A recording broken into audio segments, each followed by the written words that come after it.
오늘의 헤드라인 뉴스입니다. 뉴욕 증시가 소매 판매 부진에 따른 경기 둔화 우려 속에 혼조세로 마감했습니다.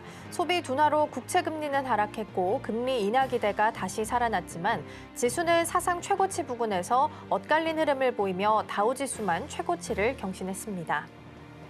미국 국채 금리가 소매 판매와 고용 비용 지표 둔화 속에 일제히 하락했습니다. 경기 성장세가 싣고 있다는 인식이 확산되면서 연방준비제도의 금리 인하 여지가 커졌다는 해석이 시장에서 힘을 얻고 있습니다. 트럼프 행정부가 온실가스 규제의 근거가 된 위해성 판단을 폐지할 계획이라고 밝혔습니다. 이로 인해 차량과 발전소 등 화석 연료 규제가 대폭 완화될 전망입니다. 미국 정부가 TSMC가 미 빅테크에 공급하는 반도체에 대해 관세를 면제하는 방안을 추진 중인 것으로 전해졌습니다. 외신에 따르면 미 상무부는 TSMC의 대미 투자와 연계해 미국 내 생산 물량에 따라 무관세 쿼터를 적용하는 방안을 검토하고 있습니다. 시청자 여러분 안녕하세요. 여러분의 성공 투자를 응원합니다. 출발 증시와이드 2부 시작합니다. 진행의 이가은입니다. 어제 뉴욕 증시는 혼조세로 마무리를 지었습니다. 소매 판매 지표가 좀 아쉽게 나왔죠. 12월이 0%로 나오면서 예상치였던 0.4%보다도 하회를 했습니다. 보통 12월 하면 우리가 연말에 선물도 많이 하고 외식도 하기 때문에 소비가 많이 늘어나는 시즌임에도 불구하고 둔화됐다라는 부분에 있어서 시장은 우려감을 표할 수밖에 없었습니다. 물론 이제 금리 인하에 대한 기대감은 높아졌지만 결과적으로 기업들의 실적이 나빠질 것이 좀 분명해 보였기 때문에 투자자는 우려감에 조금 더 무게추를 옮기는 모습이었습니다. 경계감 속에 오늘 우리 시장은 어떻게 흘러가게 될지 전략들 함께 챙겨보도록 하겠고요. 먼저 전일장 마감 시황 함께 살펴보겠습니다. 어제는 반도체주가 쉬어가게 되면서 전반적으로 지수도 잠시 숨고르기에 들어갔습니다. 코스피는 5,300선 턱걸이에 부딪히는 모습이었고요. 막판으로 갈수록 차익 실현 물량들이 좀 나오는 모습이었습니다.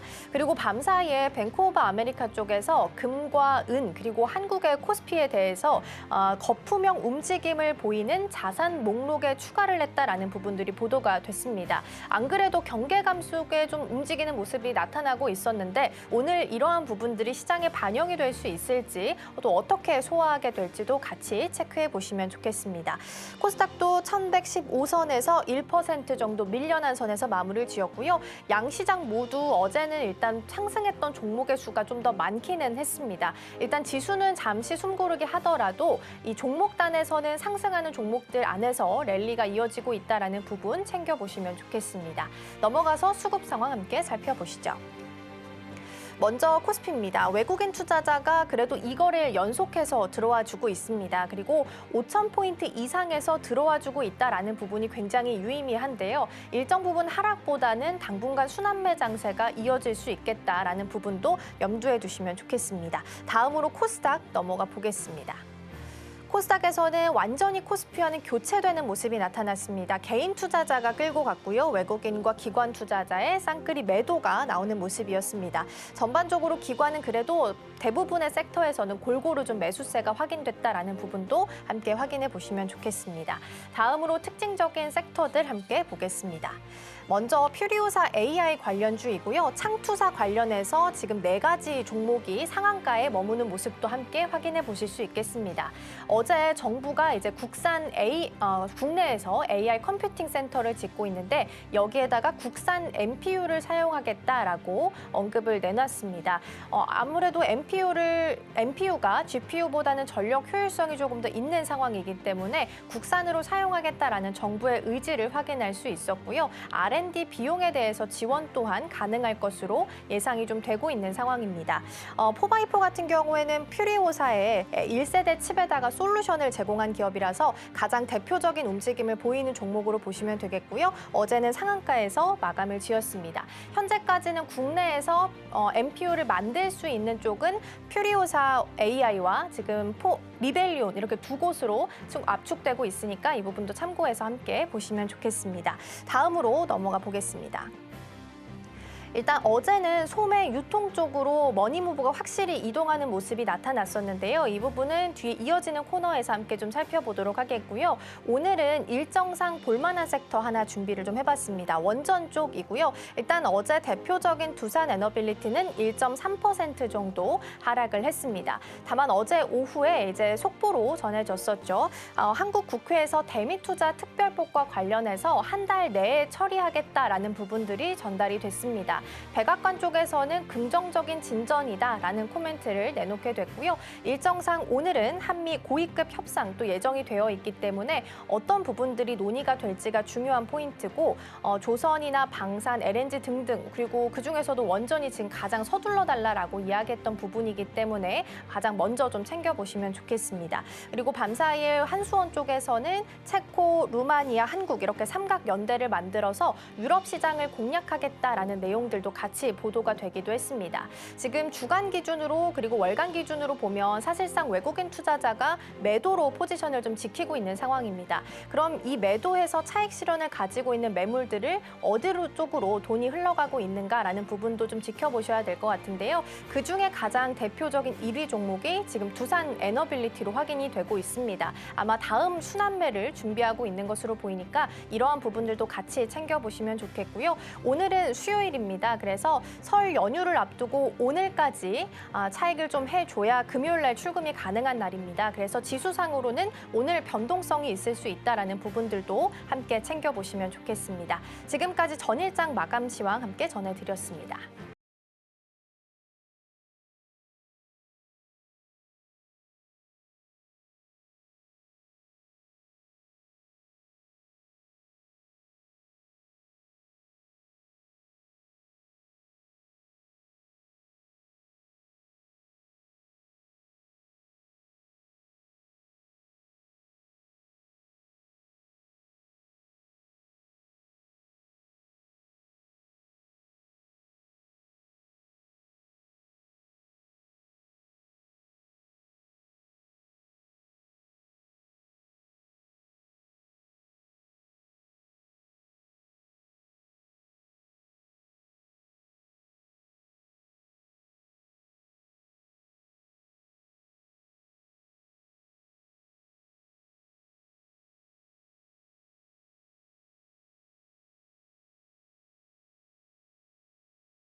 네, 어제 정규장이 마감한 이후 애프터마켓에서는 어떤 종목들이 움직였는지 살펴보도록 하겠습니다. 넥스트 트레이딩으로 이어갑니다. 이종 앵커 나와 계십니다. 어서 오세요. 안녕하세요. 네, 오늘의 첫 번째 종목부터 살펴보겠습니다. NH투자증권이고요. 요즘에 지수가 잘 가고 또 거래 대금도 활성화되고 있다 보니까 증권주들이 날이 갈수록 주가가 좀 폭발력을 보이고 있는 상황입니다. NH투자증권이 어제 7% 정도 애프터마켓에서 상승부를 켰는데요. 자세한 내용 먼저 짚어보겠습니다. 네, 우선 결론부터 말씀드리자면요. NH투자증권이 최근에 모든 사업 부분에서 이 기대치를 뛰어넘는 성과를 내게 됐습니다. NH투자증권은 지난해 4분기 영업이익이 전년보다 150%나 늘어났는데요. 분기 기준으로는 최대 기록을 다시 쓰게 됐습니다. 시장에서 예상했던 수치를 훨씬 웃도는 깜짝 실적이다 보니까 이 투자자들의 관심이 집중된 건데요. 가장 큰 이유는 국내 증시가 활발해지면서 이 주식거래 수수료 수익이 2배 가까이 늘어난 덕분이었습니다. 여기에 자산까지 늘어나면서요. 이자 수익도 함께 증가했고 또 운용 수익 또한 견조하게 움직이고 있습니다. 2025년에 진행했던 대규모 유상증자가 또 실제 이익으로 연결되고 있다는 점 또한 긍정적인 평가를 받았습니다. 결과적으로는 한 해 전체 순이익이 1조 원을 넘기게 되면서 이 대형 증권사로서의 저력을 보여주게 된 건데요. 증권가에서는 이러한 성과를 반영해서 목표 주가를 기존보다 20% 가까이 높여 잡았습니다. 현재 시장 상황은 유동성 공급이 풍부해지면서 이렇게 증권주 전반으로 자금이 이동하는 흐름을 보이고 있습니다. 이번 실적 발표를 통해서 이 회사가 가진 자본 효율성이 증명되면서 매수세가 강하게 들어오게 됐고요. 결국 이렇게 탄탄한 기초 실적이 주가 상승을 이끄는 가장 강력한 동력이 돼줬습니다.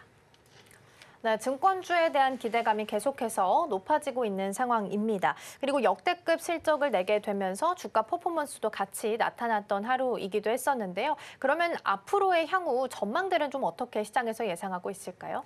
우선 NH투자증권은요, 지금 이렇게 앞으로 늘어난 자본을 통해서요, 이 더 큰 수익을 내는 구조를 만들 계획을 갖고 있습니다.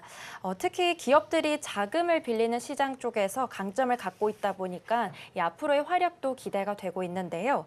최근 주목받는 부분은 또 종합투자계좌, 즉 IMA 쪽 인가를 통해서 이 추가로 자금을 끌어올 수 있을지 되는 부분인데요. 이 인가를 받게 되면 더 많은 돈을 굴릴 수 있게 되다 보니까 회사의 수익성이 한 단계 더 높아질 수 있게 됩니다. 올해 배당 수익률이 6% 중반으로 예상된다는 점 또한 이렇게 주가 하락을 막아주는 든든한 버팀목이 되고 있습니다. 증권가에서는 이렇게 주가가 지금보다 20% 정도 더 오를 수 있는 여유가 있다고 분석하고 있고요. 다만 기업금융 부분에서는 이 수수료가 일시적으로 줄어든 점은 앞으로 개선해야 될 숙제로 보이고 있습니다. 하지만 전반적으로 증시 환경이 우호적이다 보니까 이 위탁매매 쪽 부문의 성장세는 당분간 계속될 전망이고요. 이렇게 자본 성장과 또 정책적인 혜택이 맞물리다 보니까 대형 증권사 중에서도 돋보이는 성과를 낼 가능성이 큽니다. 이번 기회는 NH투자증권이 자금 조달 시장의 강자로 자리를 굳히는 계기가 될 것으로 보이고요. 결국에는 적극적인 주주 환원과 그리고 신사업 진출이 주가 재평가의 핵심이 될 것으로 보입니다. 네, 5,000피 이야기했는데 이건 달성이 된 상태고 코스닥은 3,000스닥 이야기가 나오고 있고 열심히 달려가고 있는 중입니다. 증권주 입장에서는 앞으로 수수료 부분도 있고 해서 더 긍정적인 모멘텀들이 많이 남아 있으니까요. 추가적인 랠리가 가능할 수 있을지 함께 보도록 하겠습니다. 다음으로는 이마트 넘어가 보겠습니다. 어제 반도체가 쉬어가면서 그동안 조금씩 올라오기 시작했었던 소매 유통주가 완전히 날개를 다는 모습이 나타났습니다. 특히나 정책적으로 대형마트 규제에 대한 완화 부분도 새로운 모멘텀으로 작용해주고 있는 상황인데요. 어제 상승 배경 먼저 살펴보겠습니다. 네, 맞습니다. 말씀해주신 대로 이 정부와 여당이 대형마트의 새벽 배송 규제 완화 방침을 추진했기 때문인데요. 그동안 대형마트는 법에 묶여 있다 보니까 자정부터 다음 날 오전 10시까지는 물건을 배송하거나 점포를 운영할 수 없었습니다. 하지만 이번에 이 유통법을 고쳐서 온라인 배송만큼은 이 제한에서 빼주기로 합의했다라는 소식이 전해지게 된 건데요. 이렇게 된다면 이마트는 문을 닫는 이 새벽 시간에도 오프라인 매장을 활용해서 이 배송 서비스를 할 수 있게 됩니다. 이는 그동안 새벽 배송 시장을 거의 독점하다시피 했던 쿠팡 같은 온라인 업체들과 대등하게 경쟁할 수 있다는 뜻인데요. 전국에 퍼져 있는 130여 개의 이마트 매장이 이제는 사실상 작은 물류 창고 역할을 하게 되다 보니까 배송 효율이 크게 좋아질 것으로 보이고 있습니다. 투자자들은 이렇게 이마트가 추가 비용 없이도 기존 인프라를 활용해서 매출을 늘릴 수 있다는 점에 주목을 하게 된 거고요. 주가는 이 소식에 힘입어서 2년 10개월 만에 10만 원 선을 다시 회복하면서 강력한 상승세를 보여줬습니다. 현재 상황은 온라인 경쟁 심화로 고전하던 대형 마트들이 이렇게 정책적인 혜택을 통해서 반전의 기회를 잡아가고 있고요. 또 이번 규제 철폐는 이마트의 오프라인 점포 가치와 그리고 온라인 사업의 시너지를 극대화하는 결정적인 계기가 될 것으로 보이고 있습니다. 결국에는 낡은 규제가 사라지면서 이 기업 가치가 제자리를 찾아가는 과정이다라고 요약해 볼 수 있겠습니다. 네, 이마트뿐만 아니라 신세계, 롯데쇼핑 등등 다양한 소매 유통주들이 함께 강세를 좀 보이고 있는 상황입니다. 이마트 같은 경우에는 자회사로 쓱닷컴도 두고 있어서 시너지도 같이 좀 기대가 되고 있는 상황인데요. 중장기적인 성장 전략으로 판단해 본다면 어느 정도 점수를 줄 수 있을까요? 네, 이제 이마트는 온라인과 오프라인이 완벽하게 결합돼서요. 이 종합유통 플랫폼으로 거듭날 준비를 하고 있습니다. 자회사인 쓱닷컴이 이 쿠팡의 대안을 찾는 소비자들을 흡수를 하고 있다 보니까 이 주가 반등의 기반도 이미 마련된 상태인데요. 여기다가 만약 새벽 배송까지 허용이 된다면 전국 단위의 촘촘한 배송망까지 갖추게 되다 보니까 점유율 또한 빠르게 높여질 것으로 보이고 있습니다. 특히 매장의 기존의 노는 공간을 이 배송 전진 기지로 쓰게 된다면 점포 수익성 또한 획기적으로 개선될 것으로 보이고 있고요. 전문가들은 이렇게 이번 변화가 이마트의 실적뿐만이 아니라 주가 수준을 한 단계 더 높이는 전환점이 될 것으로 보고 있습니다. 다만 전통시장과 소상공인들의 이 반발이 여전하다는 점은 이 법 개정 과정에서 여전히 넘어야 될 숙제로 해석이 되고 있습니다. 하지만 소비자 편의와 그리고 유통산업의 경쟁력을 높여야 한다라는 공감대 또한 형성되고 있다 보니까 긍정적인 결과 또한 동시에 예상되고 있는 상황인데요. 중장기적으로 봤을 때는 인건비와 그리고 임차료 부담을 온라인 매출 확대로 상쇄하는 전략이 현재 성공할 가능성이 높습니다. 인공지능을 활용한 재고 관리와 그리고 배송 경로 최적화까지 더해지게 된다면요, 효율성은 더욱 극대화질 것으로 보이고요. 또 이번 정책 변화는 대형마트가 이커머스 기업들과의 전쟁에서 다시 주도권을 잡는 계기가 될 것으로 보입니다. 결국에는 규제 완화라는 바람을 타고 이마트가 유통시장의 강자 자리를 다시금 증명할 차례다라고 볼 수 있겠습니다. 네, 소매 유통주들의 주가 위치가 전반적으로 언제 여기까지 왔을까 싶은 위치에 있습니다. 그래서 추가적인 랠리가 가능할 수 있을지 조금 더 지켜보셔야 될 것 같고요. 일단 이마트 두 번째로 함께 좀 살펴봤습니다.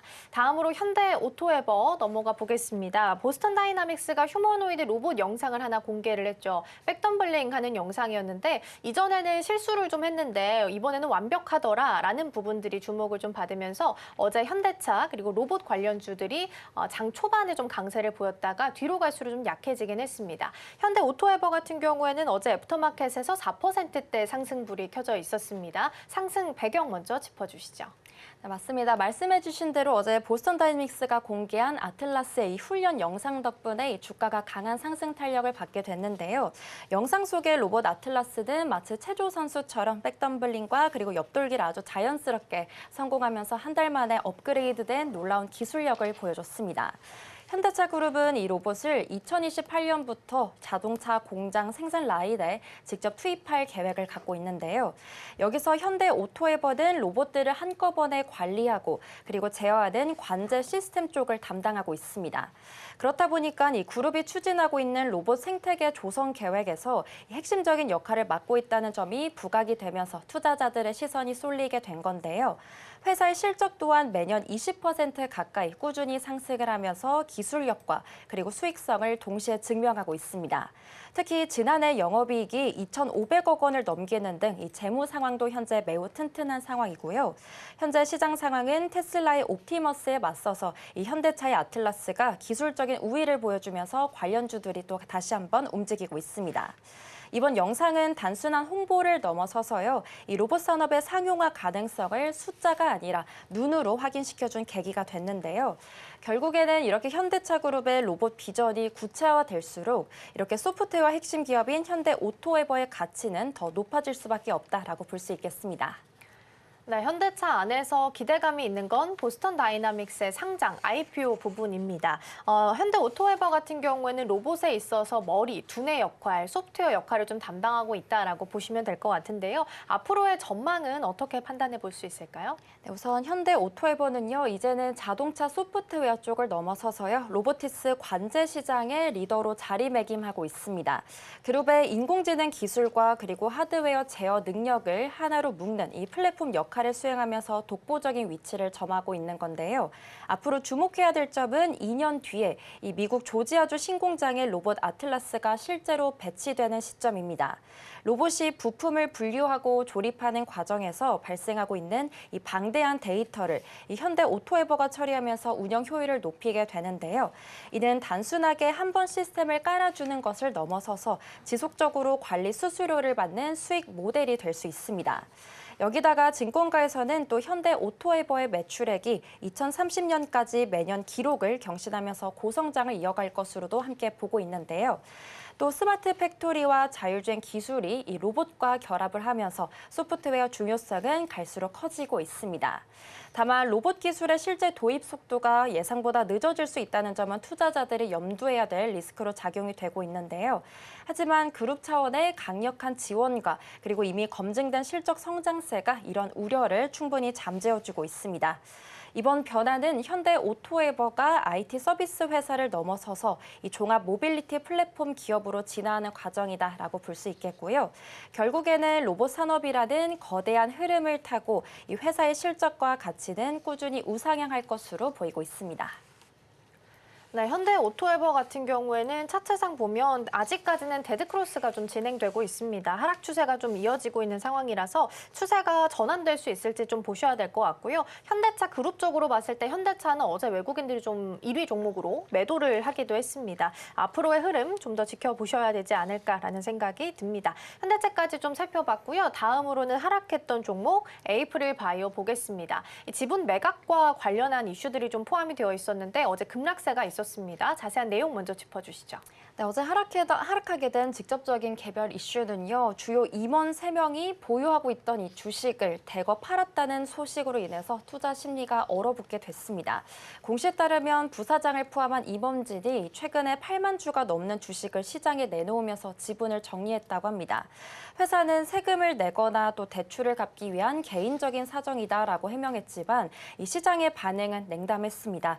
일반적으로 임원들이 주식을 파는 건 사실 회사 내부 사정을 잘 아는 사람들이 주가가 고점이다라고 판단했다라는 신호로 읽히고 있기 때문인데요.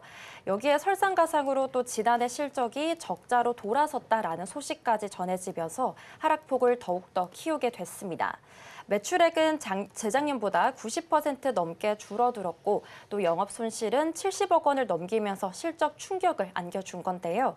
이는 이전에 있던 대규모 기술 수출에 따른 일회성 수익까지 사라지면서 나타난 기저효과로 분석이 되고 있습니다.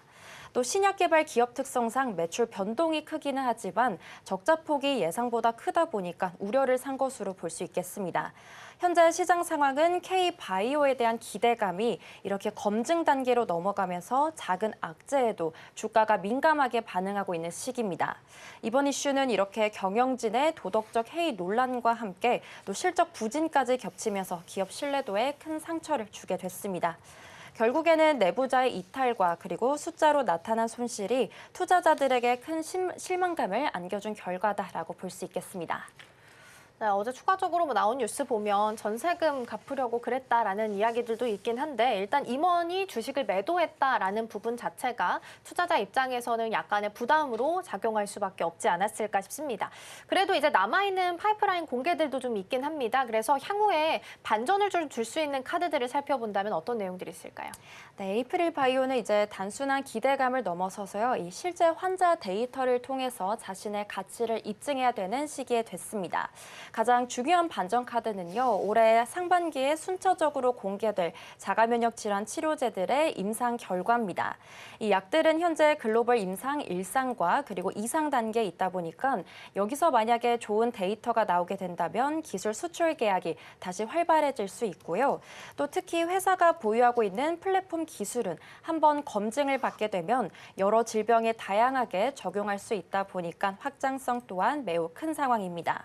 글로벌 제약사들은 이제 기술의 잠재력보다는 실제 임상 데이터의 완성도를 우선적으로 보고 있는 추세인데요. 따라서 이번에 공개될 데이터가 만약에 안전성과 그리고 효능까지 검증을 하게 된다면 기업 가치는 단숨에 재평가받게 될 거다라고 볼 수 있겠습니다. 회사는 이번 적자가 이 기술료 유입 시점의 차이일 뿐 연구개발은 차질 없이 진행 중이라고 강조하고 있고요. 하지만 투자자들은 당분간 임원진의 추가 매도 여부와 그리고 실질적인 임상 진척도를 꼼꼼하게 따져볼 것으로 보이고 있습니다. 코스닥 시장의 변동성이 크다 보니까 이렇게 확실한 숫자가 나오기 전까지는 보수적인 접근이 필요하다라는 시각도 나오고 있고요. 이번 고비를 넘기기 위해서는 시장과의 소통을 강화하고 그리고 약속한 임상 성적표를 제대로 내놓는 게 무엇보다 중요할 것 같습니다. 결국에는 위기를 기회로 바꾸는 힘이 이 정교한 데이터와 그리고 경영진의 책임 있는 모습에서 나올 것으로 보고 있습니다. 네, 다행히 밤사이에 파트너사인 에보뮌이 좋은 소식을 전했죠. 70% 넘는 상승부를 켜기도 했습니다. 이전에 에이프릴바이오에서 아토피 치료제 관련해서 신약으로 물질 이전을 좀 해줬는데 관련해서 임상 2상이 좀 성공적으로 효능을 낸 것으로 확인이 됐습니다. 에보뮌 소식이 어제 전해지게 되면서 지금 프리장에서 벌써 한 29% 상승하는 모습 나타나고 있습니다. 그래서 에이프릴바이오가 어제 있었던 급락분을 아마 일단 장 초반에 좀 회복할 것으로 보이니까 종가상으로는 어떻게 마무리가 되게 될지 같이 좀 체크해 보시면 좋겠습니다. 넥스트 트레이딩은 여기서 마무리하도록 하겠습니다. 이종원 오늘 말씀 고맙습니다. 고맙습니다.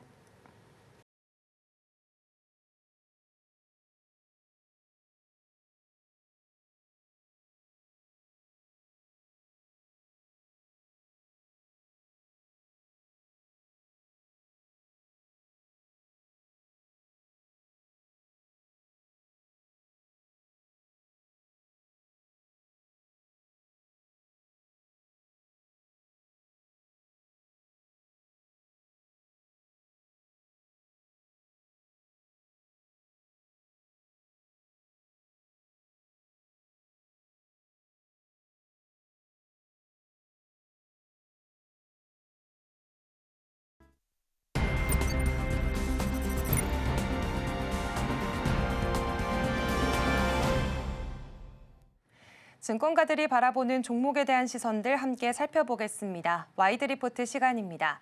오늘 제가 가지고 온 리포트 살펴보시면요. 한화에어로스페이스에 대한 IM증권의 시선을 함께 가지고 왔습니다. 리포트의 제목은 25년 4분기 서프가 줄었지 체력이 줄었나라는 제목을 가지고 있는데요. 사실 한화에어로스페이스가 최근 실적 발표를 했는데 실적 자체는 잘 나왔지만 시장의 기대치에는 하회하는 실적을 내놓게 됐습니다. 다만 증권가에서는 그래도 한화에어로스페이스가 가지고 있는 기본적인 체력 그리고 성장에 대한 방향성은 문제가 없다라는 판단들을 내놓고 있는데요. IM증권의 경우에는 한화에어로스페이스 매수 유지 의견 목표 주가 168만 원으로 올려잡는 모습들이 나타났습니다. 그렇다면 이번 4분기 실적부터 함께 짚어보도록 하겠습니다.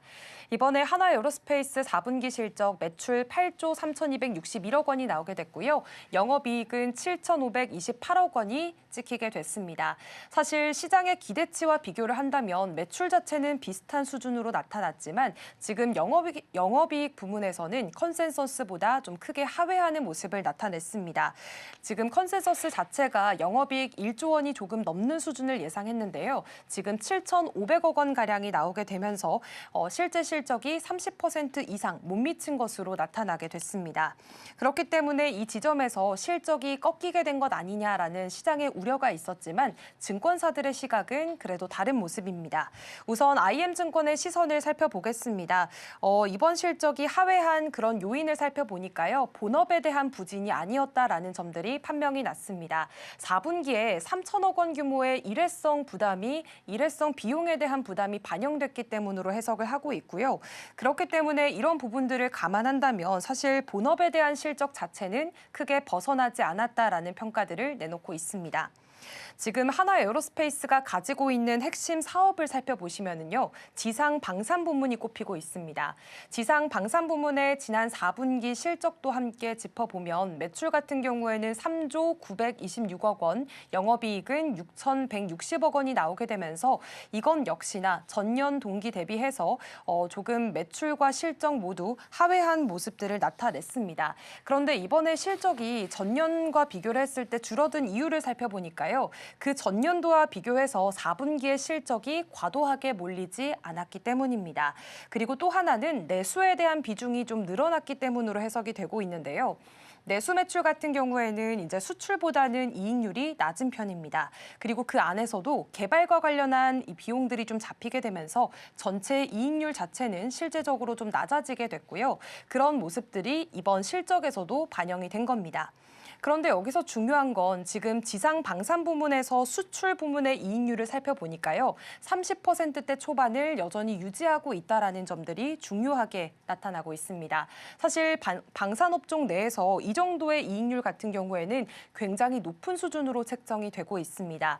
결국에는 수출 경쟁력 자체는 전혀 흔들림이 없다라는 점들이 확인됐기 때문에 IM증권은 한화에어로스페이스의 이번 실적 하회에도 불구하고 긍정적인 점수를 주고 있는 겁니다. 저희가 앞서 살펴봤던 리포트 제목의 내용이 이 서프가 줄었지 체력이 줄었나였는데요. 이 내용들도 자세히 짚어보도록 하겠습니다. 사실 이 제목의 뜻을 살펴보면 그 전년도 4분기에는 지금 탄약 같은 일부 비주력 사업들이 실적 서프라이즈를 냈었습니다. 그런데 이번에 공개가 됐던 2025년 4분기에는 이런 서프라이즈에 대한 내용들이 없었는데요. 그렇기 때문에 지금 이번에는 서프라이즈는 줄었다라는 내용들이 제목에 나오고 있는 거고요.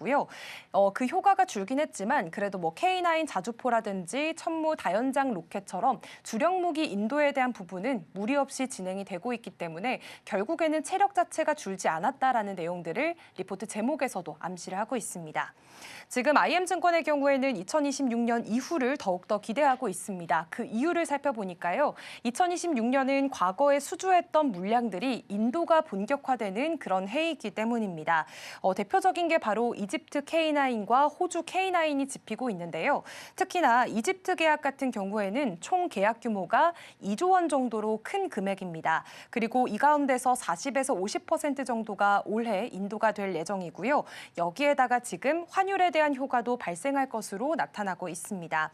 지금 이집트 K9 계약 당시에 유로화 환율 자체가 1,300원대 초반이었는데요. 지금의 경우에는 그때보다 30% 정도 이 환율 자체가 올랐기 때문에 때문에 이런 환율효과 발생으로 인한 수익성 개선에도 기대감이 커지고 있는 상황입니다. 그리고 한화 에어로스페이스가 가지고 있는 수출 파이프라인 여전히 탄탄합니다. 우선 연초에는 지금 노르웨이 천무 계약이 있었고요. 1조 3천억 원가량으로 굉장히 큰 규모의 수주가 있었습니다. 이외에도 지금 올해에도 여전히 여러 가지 대형 계약들이 논의 중인 상황이기 때문에 이 부분에 대해서도 걱정할 필요가 없다라는 입장을 내놓게 됐고요. 지금 전 세계적으로 보면 러시아와 우크라이나에 대한 전쟁이 종전 논의가 이뤄지고 있는 건 사실입니다. 다만 유럽의 방산 수요는 크게 줄어들지 않을 것이라는 그런 점들, 그리고 앞으로는 오히려 전쟁 이후에 본인들의 국방력을 더욱더 강화를 하려고 하거나 아니면은 재고에 대한 수요를 더욱더 채워 넣으려는 움직임들이 나타날 것이다라는 분석들이 나오고 있습니다. 그렇기 때문에 또 한화 에어로스페이스가 이 부분에 있어서 이점을 더 가져갈 수가 있겠고요. 그리고 한화 에어로스페이스는 현지 생산 부문에 있어서도 굉장히 적극적인 기업입니다. 특징적으로 폴란드 천무 물량의 경우에는요. 전량 현지 생산을 추진하고 있고 미국에서도 지금 장약 공장 구축을 준비를 하고 있습니다. 그렇기 때문에 증권가에서도 한화 에어로스페이스에 대한 목표 주가 계속해서 높여 잡는 움직임들 나타나는데요. IM증권 이번에 168만 원으로 올려 잡았고 매수 유지 의견 함께 보여줬습니다. 그렇다면 어제장에서의 주가 움직임도 함께 살펴보도록 하겠습니다. 네, 어제 한화 에어로스페이스의 주가 흐름들을 살펴보시면요. 어제는 한 3.94% 떨어지게 되면서 114만 6천 원에서 거래가 좀 마감이 됐습니다. 아무래도 4분기 실적에 대한 기대치가 너무나 높았기 때문에 그렇다 보니 시장에서는 기대치를 하회했다라는 점에서 실망 매물을 좀 던지게 됐는데요. 그래도 일회성 요인에 대한 비용들만 좀 제외를 한다면 여전히 본업 부분은 탄탄하고요. 앞으로 수출에 있어서도 강점을 갖고 있고 수출 파이프라인도 탄탄하기 때문에 구조적인 측면들을 더 바라보자라는 이야기들이 많으니까요. 앞으로의 움직임들 체크해 보실 필요가 있어 보입니다. 지금까지 와이드 리포트였습니다.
네, 시시각각 변화하는 시장 흐름, 서울경제는 어떤 뉴스에 주목하고 있을까요? 이 시각 서울경제로 이어가 보겠습니다. 이정호 앵커 나와 계십니다. 어서 오세요. 안녕하세요. 네, 오늘 첫 번째 키워드로 삼성전자 파운드리부터 보도록 하겠습니다. 미국이 TSMC에게 관세 면제권을 주면서 우리 기업들을 지금 압박을 하고 있는 상황인데요. 그럼에도 불구하고 삼성전자는 유럽 시장을 잘 공략하면서 고객사들을 확보하는 모습들이 나타나고 있습니다. 글로벌 고객사를 이렇게 확보할 수 있는 배경 그리고 매력은 어디에서 찾아볼 수 있을까요? 네, 우선 삼성전자는요, 이러한 대외적인 불확실성을 공정에 대한 안정성과 그리고 고객의 다변화로 이겨내고 있습니다. 특히 독일의 반도체 설계 회사인 유비티움과 함께 이 8나노 공정 기반의 대규모 양산 계약을 체결했는데요. 그러면서 유럽 내에서 입지를 현재 확실하게 굳히고 있습니다. 유비티움은 이미 삼성의 8나노 칩 시제품에 대해서 성능과 품질 테스트를 모두 마쳤고요. 그리고 오는 3월에 정식 계약을 앞두고 있습니다. 이번 계약은 중장기적으로 봤을 때 최대 1,000억 원의 매출이 예상되는 만큼 규모가 큽니다. 그렇기 때문에 삼성 파운드리 쪽의 수익성 개선에도 큰 힘이 되어줄 것으로 보이고 있고요. 삼성의 이 8나노 공정은 가성비도 그렇고 이 품질 면에서도 이미 검증이 끝난 상태다 보니까 닌텐도와 그리고 인텔 같은 글로벌 기업들이 줄을 서서 또 기다리고 있는 상황입니다. 특히 엔비디아까지 저가형 GPU 생산을 추가로 맡긴 부분도 이 삼성이 제품의 신뢰도 면에 면에서 확실한 우위를 점하고 있음을 보여주고 있는데요. 비록 미국 시장에서 이런 정책 변화가 있더라도 이 삼성은 유럽과 아시아 등 글로벌 전역으로 영토를 넓히면서요. 특정 국가에 대한 의존도를 낮추는 전략을 취하고 있습니다. 실제로 삼성은 고객사의 요구에 맞춰서 이 시제품의 생산 횟수를 조절을 하는 등 유연한 대응력을 선보이면서 파트너십을 더욱더 공고히 하고 있고요. 물론 현재 이 미국의 투자 요구나 또 관세 이슈가 부담스러울 수 있긴 하지만 삼성은 텍사스 테일러 공장을 통해서 이 현지의 생산 능력 또한 확보하고 있습니다. 그리고 여기서 주목할 점은 전 세계적인 이 메모리 수급난 속에서도 이 삼성의 물량이 꼭 필요한 글로벌 빅테크들이 오히려 협력의 손길을 내밀고 있다는 점입니다. 결국 지금의 상황은 기술력과 현지 생산 능력을 동시에 갖춘 기업만이 살아남는 시장의 기회가 될 것으로 보이고 있고요. 정리해보자면 삼성은 현재 실력 하나로 이 높은 벽을 넘어서 전 세계 고객사들이 먼저 찾는 필수 파트너로 부상이 되고 있는데요. 시장의 일시적인 불안감과 달리 삼성 파운드리는 이렇게 글로벌 수주 성과를 통해서 그 어느 때보다 단단해지고 있다라고 볼 수 있겠습니다. 네, 이렇게 파운드리에 대한 성과가 확인이 되게 되면 자연스럽게 국내 디자인 하우스에 대한 주목도도 같이 높여야 되나라는 생각으로 연결될 수밖에 없겠습니다. 최근 들어서 주목도가 좀 높지는 않았었는데 앞으로 그러면 선순환 구조로서 실제로 숫자가 찍힐 가능성은 어느 정도로 좀 볼 수 있을까요? 네, 우선 삼성전자 비메모리 부분과 그리고 말씀해주신 이 디자인 하우스 파트너사들이 함께 이 성장의 선순환 구조를 좀 만들어내고 있습니다. 삼성이 최첨단 공장 수요를 안정화하면서 이 파트너사들도 AI 칩 설계 과제를 쏟아내면서 일감이 현재 급증하고 있는 상황인데요. 여기다가 또 차세대 스마트폰에 탑재될 엑시노스 2600과 그리고 2700의 점을 확대 또한 이러한 파운드리 가동률을 높여주기 때문에 국내 설계 파트너사들의 매출로 연결이 되게 됩니다. 이미 AD 테크놀로지는 영업이익 흑자 전환을 예고했고요. 그리고 일본 고객사 물량을 확보한 가온칩스도 하반기부터는 본격적인 실적 개선을 기대하고 있습니다. 그리고 세미파이브 같은 맞춤형 반도체 설계 기업들도요. 이 AI 데이터 센터 수요 급증에 힘입어서 이미 전년도 수주액을 훨씬 뛰어넘는 성과를 보여주고 있습니다. 그렇기 때문에 대외 리스크가 있더라도 이렇게 고성능 칩을 안정적으로 설계를 하고 그리고 뽑아낼 수 있는 삼성 중심의 밸류체인 가치는 시장에서 더 높은 평가를 받을 수밖에 없습니다. 또 비메모리 부분 매출은 내년에 36조 원을 돌파하면서 영업이익 1조 8천억 원이라는 성적표를 받아들일 것으로 보고 있는데요. 이런 국내 파트너사들의 주가가 또 작년 대비 140%가량 뛰고 있다는 점 또한 이 시장이 이미 삼성 파운드리의 실적 반등 가능성을 높게 점치고 있다는 증거로 해석해 볼 수 있겠습니다. 가격 경쟁력에 대한 우려도 있긴 하지만 삼성과 파트너사들은 이렇게 독보적인 기술적 협력을 통해서 현재 고객사들의 신뢰를 끌어내고 있습니다. 결국 파운드리의 이 성장은 삼성 혼자만의 결과가 아니라요. 국내 시스템 반도체 산업 전체가 한 단계 도약하게 될 그런 계기가 될 것으로 보이고 있습니다. 네, 삼성의 파운드리가 좋아지면 좋아질수록 같은 밸류체인단에 있는 디자인 하우스에 대한 주목도도 같이 높여보셔도 좋겠습니다. 최근에 수익성이 좀 낮은 8인치 라인은 정리를 하고 4나노랑 8나노 공정에 있어서는 비용을 한 10% 정도 인상을 시키는 등 과감하게 체질 개선에 나서는 모습 또한 나타나고 있는 상황입니다. 이렇게 선택과 집중을 펼치고 있는 전략이 시장 안에서 주도권을 확보하는 데는 어느 정도 도움이 될 수 있을까요? 네, 맞습니다. 삼성전자는 현재 이 비효율성을 좀 걷어내고요. 이 수익성과 그리고 차세대 기술이라는 두 마리 토끼를 잡기 위한 승부수를 던졌습니다. 우선 공급 주도권이 현재 강화된 이 반도체 상승 국면을 이용해서요. 가격을 10% 인상하면서 사업의 질을 높이는 데 집중하고 있는 건데요.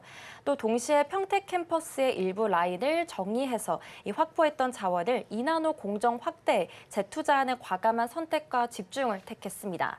가격을 올릴 수 있었던 이유는요. 이 차량용과 산업용 칩 분야에서 삼성의 성숙 공정에 대한 수요가 여전히 견조하고 있기 때문입니다.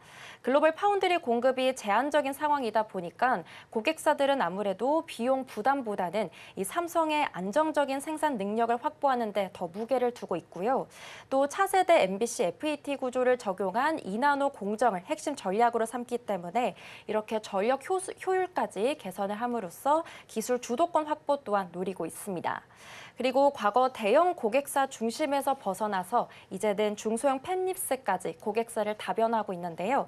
이건 유연한 생산 운영이 가능하다는 이 삼성만의 강점으로 또 볼 수 있겠습니다. 삼성이 던질 수 있는 마지막 승부수는 결국에는 메모리와 파운드리를 동시에 수행하는 통합 솔루션에 있다라고 볼 수 있겠습니다.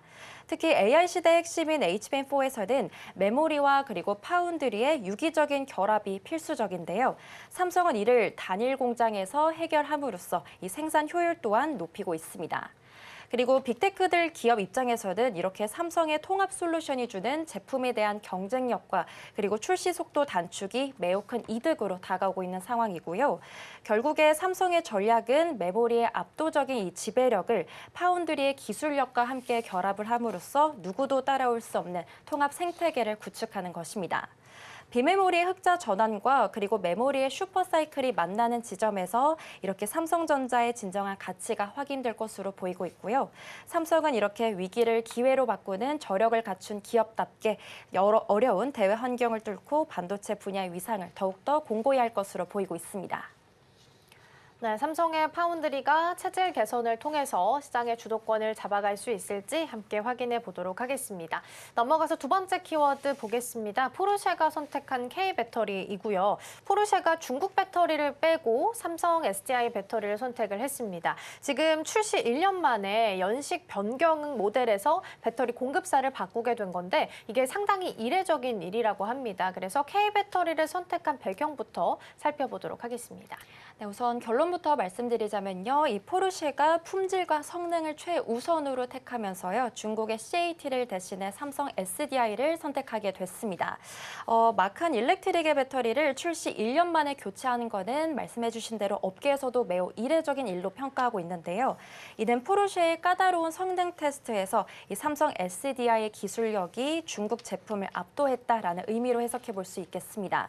포르쉐는 비용 절감보다 이 주행 성능과 충전 효율을 극대화하는 걸 현재 가장 중요한 목표로 삼고 있습니다.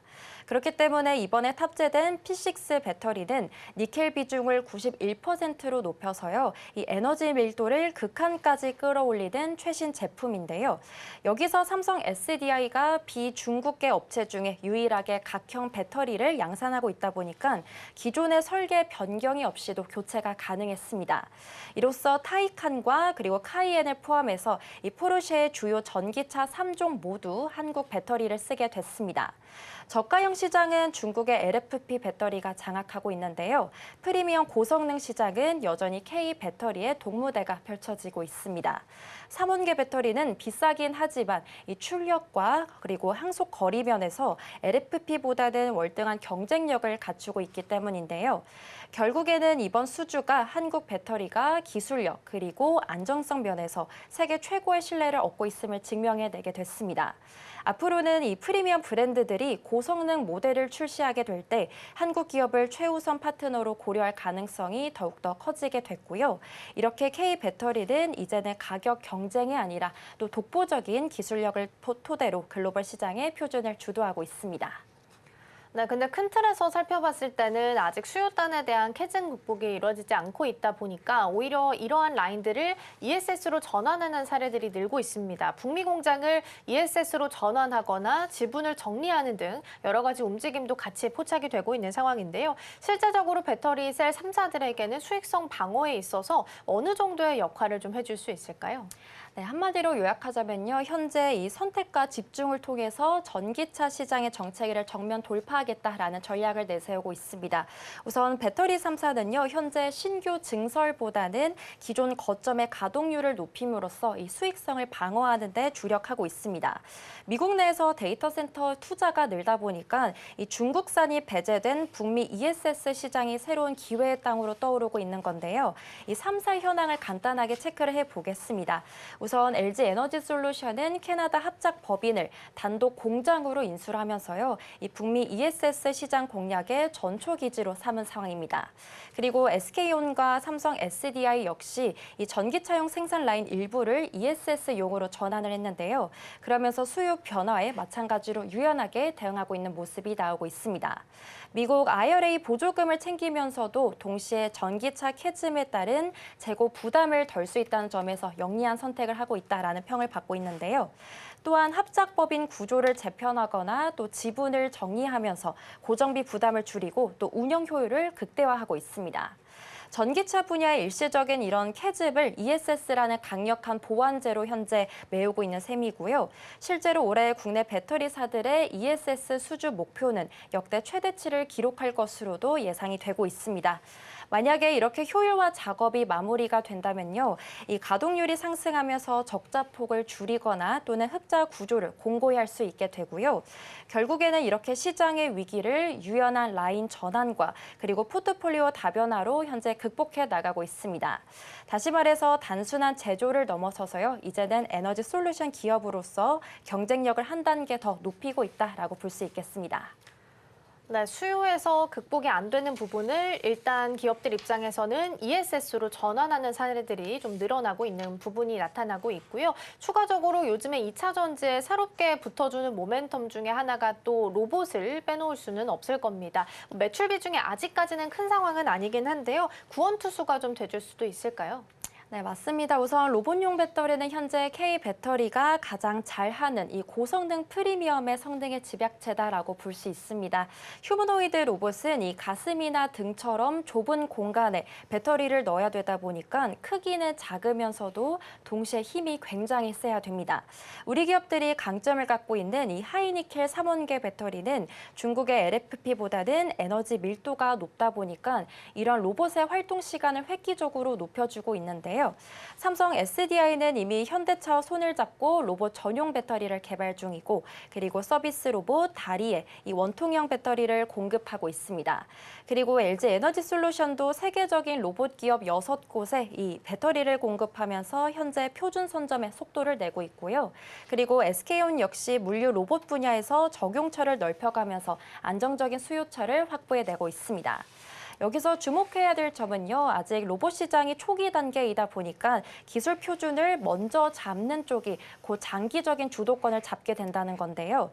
로봇은 반복적인 충격과 그리고 열에 강해야 되다 보니까 이 안전성이 검증된 우리 기업들의 원통형 배터리가 현재 가장 큰 인기를 끌고 있습니다.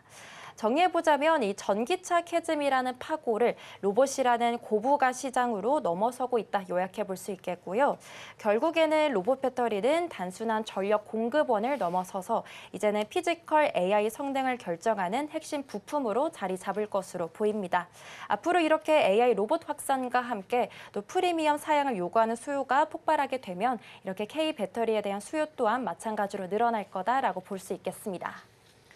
네, 전기차 배터리에 대한 부분들이 좀 줄어들고 상대적으로 ESS나 로봇에 대한 부분들이 늘어나게 되면서 이를 상쇄시켜 나갈 수 있을지 수익 구조들도 함께 체크해 보시면 좋겠습니다.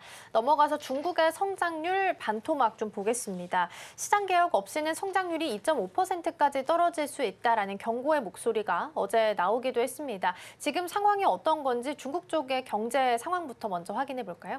네, 말씀해 주신 대로 이제 중국 경제가 시장 개혁 없이는 이 근본적인 처방 없이는 장기 침체에 빠질 위험이 크다라는 분석이 어제 나오게 됐습니다.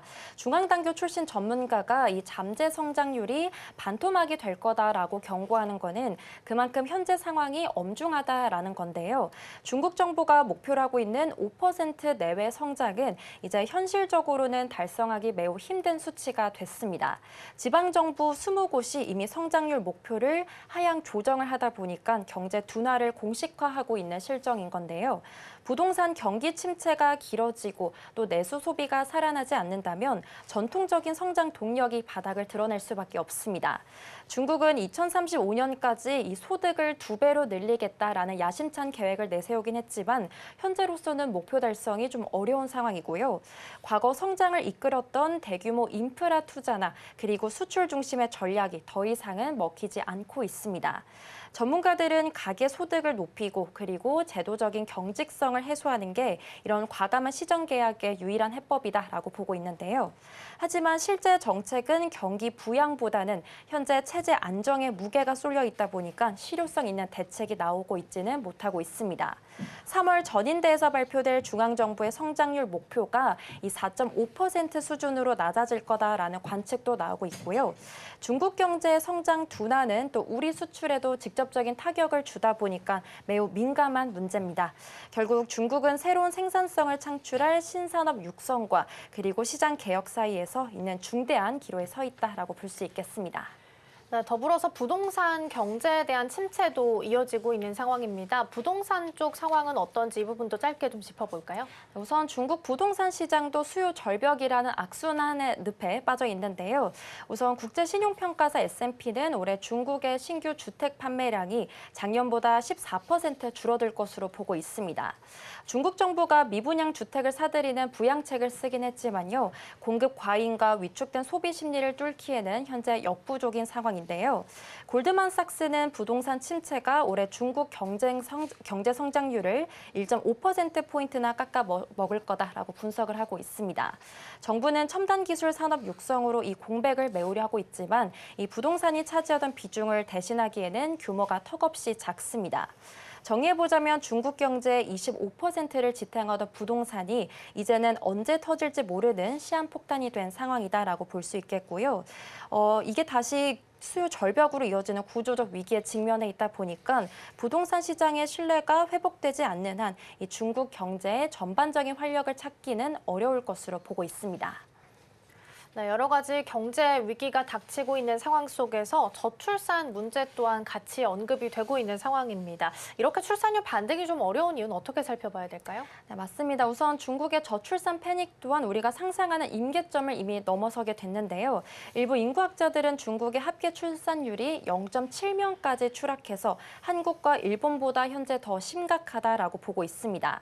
미래가 불안한 청년들은 고립을 선택하거나 또 결혼과 출산을 사치로 여기고 있는데요. 중국 정부가 출산 독려를 위해서 38조 원이라는 거액을 쏟아붓고는 있지만 정작 청년들의 반응은 싸늘하기만 합니다.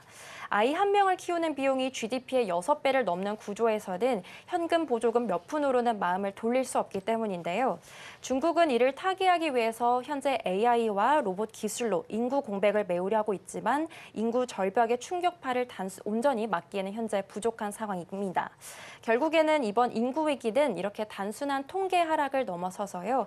중국 사회 시스템 자체가 무너지고 있다라는 강력한 경고로 볼 수 있겠습니다.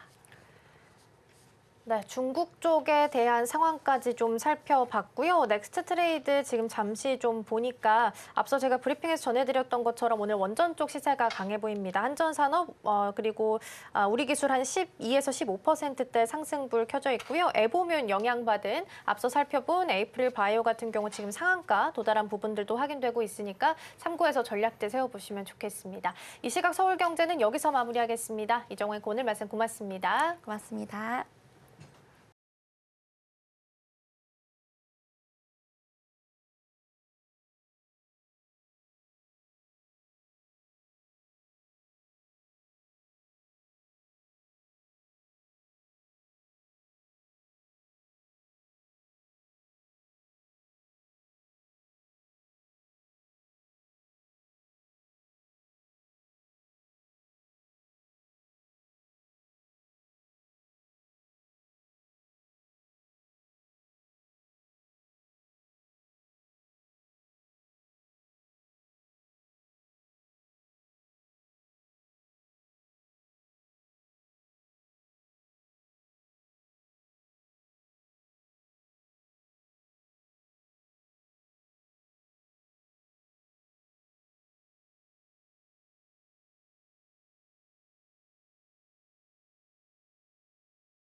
개장까지 7분 남은 시점 스탁포인트 시작하겠습니다. SCTV 황민혁 전문가와 함께합니다. 어서 오세요. 네, 안녕하십니까. 네, 간밤 뉴욕 증시 3대 지수는 혼조로 마감했습니다. 밤사이에 나왔던 작년 12월 소매 판매 지표가 생각보다 더 둔화된 모습이 나타났고요. 경기 약화에 대한 우려감들이 주가를 짓누르게 됐습니다. 이제 시장의 시선은 11일에 발표되는 1월 비농업 고용 지표에 대한 주목도가 더욱더 올라가게 됐는데요. 아무래도 경기 둔화에 대한 우려가 고개를 들다 보니까 연준이 금리 인하 재개 시점을 앞당길 수 있지 않을까 하는 기대감은 커지긴 했습니다. 간밤에 나왔던 M7 종목 중에서는 주가 흐름이 테슬라만 상승으로 마감을 했고요. 어제 우리 시장의 흐름을 좀 살펴보면 전강후약의 장세를 보였습니다. 초반에 보여줬던 대형주들의 강세가 시간이 갈수록 매물이 출회되다 보니 변동성이 커지는 모습들이 또 한 번 나타났습니다.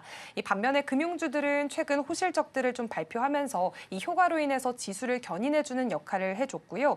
그래도 지금 5,000피 위에서 외국인 투자자들이 어제장 안에서도 매수로 전환된 모습들은 긍정적으로 살펴볼 필요가 있어 보입니다.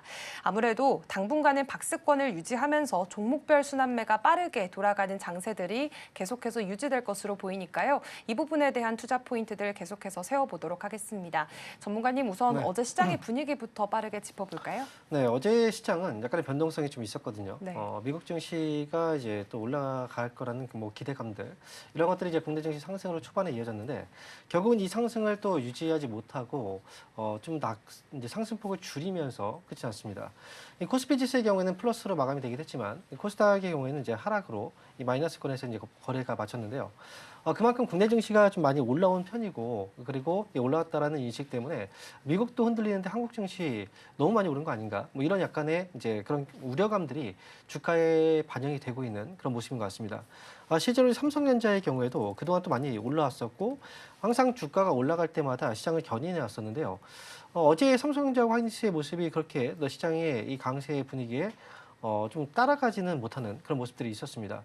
그만큼 이제 미국에서도 AI 관련해서 뭐 거품 우려감들 이게 이제 국내 증시에도 또 영향을 주고 있는 부분도 있고 하지만 이제 반도체 같은 경우에는 여기에서는 좀 자유롭다라고 얘기를 했지만 뭐 어쨌든 지금 최근에 이제 신고가 부근에서 위치해 있는 만큼 어느 정도의 불안감이 이제 좀 반영이 되고 있죠.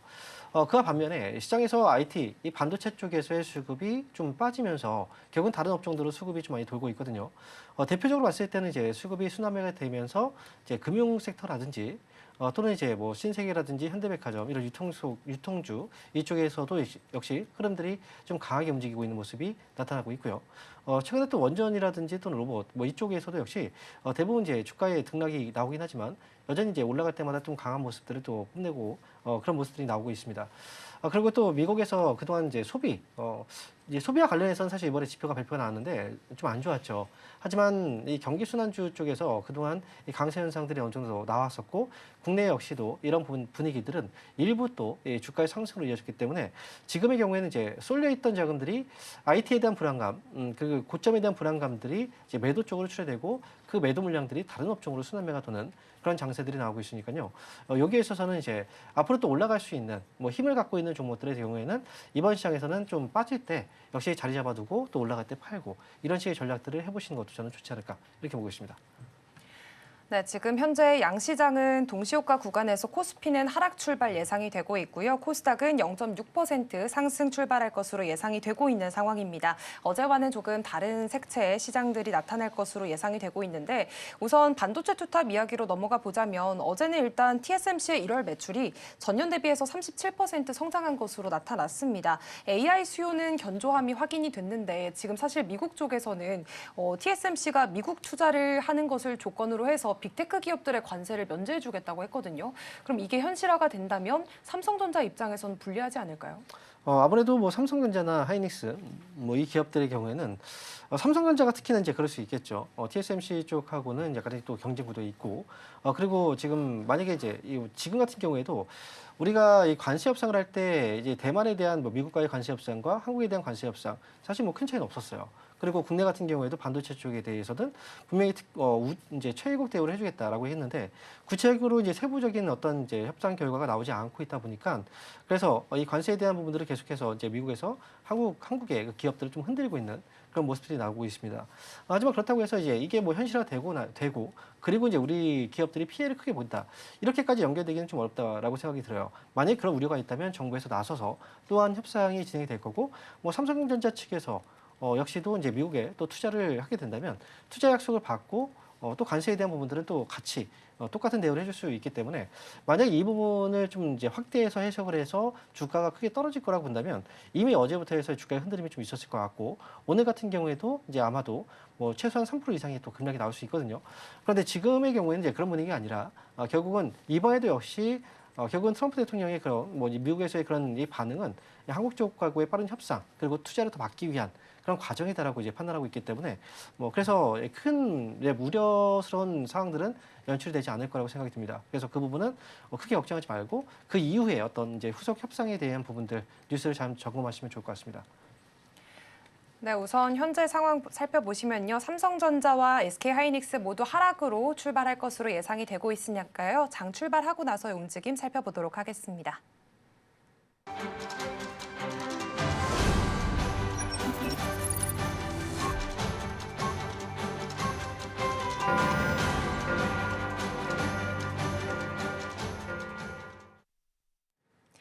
(2월 11일) 수요일입니다. 간밤 뉴욕 증시 3대 지수는 혼조로 마감을 했습니다. 밤 사이에 나왔던 작년 12월 소매 판매 지표가 생각보다 더 둔화된 모습들이 나타나면서 소비자들의 그런 심리가 꽁꽁 얼어붙은 모습들이 나오게 됐고요. 경기 약화에 대한 우려감들이 주가를 짓누르는 요인이 됐습니다. 그렇기 때문에 이제는 11일에 발표되는 1월 비농업 고용 지표에 대한 시장의 주목도는 더욱더 올라가게 됐으니까요.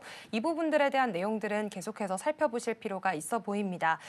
또 간밤에는 M7 종목 중에서 테슬라만 상승으로 마감했기 때문에 오늘 국내 증시는 어떻게 출발을 하게 될지 양 지수의 분위기부터 살펴보겠습니다. 네, 오늘 양시장은 다른 색채로 출발을 하고 있습니다. 코스피는 0.21% 하락하면서 5,290포인트에서 문을 열었고요. 코스닥은 0.49% 오릅니다. 1,120포인트 선에서 문을 출발하고 있습니다. 그렇다면 코스피 시총 상위주들의 움직임부터 함께 살펴보도록 하겠습니다. 오늘 삼성전자와 SK하이닉스 반도체 투탑은 하락으로 출발을 하고 있는 상황입니다. 삼성전자는 0.8%, SK하이닉스는 1.6%대 약세를 보이고 있는데요. 일단 어제장에서 하이닉스도 HBM4를 이달 내에 양산을 한다라는 단독 기사가 나오기도 했고요. 이제 삼성과 SK하이닉스 쪽에서는 HBM4 시장 내에서 투탑의 경쟁이 본격화되는 움직임들이 나타나고 있습니다. 다만 오늘 장 출발의 분위기는 쉬어가면서 출발할 것으로 보여지고 있습니다. 지금 현대차의 경우에도 0.4%대 지금 오름세로 다시 한 번 더 전환되는 모습들 나타나고 있고요. 지금 테슬라의 옵티머스 대항마로 현대차 아틀라스가 꼽히게 되면서 시장의 시선은 긍정적으로 바라보고 있는 상황입니다. 다만 오늘 현재 구간에서는 등락을 반복하는 모습들 보여지고 있습니다. LG에너지솔루션은 오늘 1%대 그래도 강세 보이면서 장 출발하고 있습니다. 다음으로 코스닥으로 넘어가 볼까요? 네, 코스닥 쪽에서는 그래도 코스피 대비해서 강세 움직임들 나타납니다. 1위부터 4위까지 모두 빨간불이 들어와 있고요. 지금 에코프로 그룹주들 나란히 한 강보합권의 움직임 나타내고 있고 오늘 알테오젠이 한 1.8% 강세 보입니다.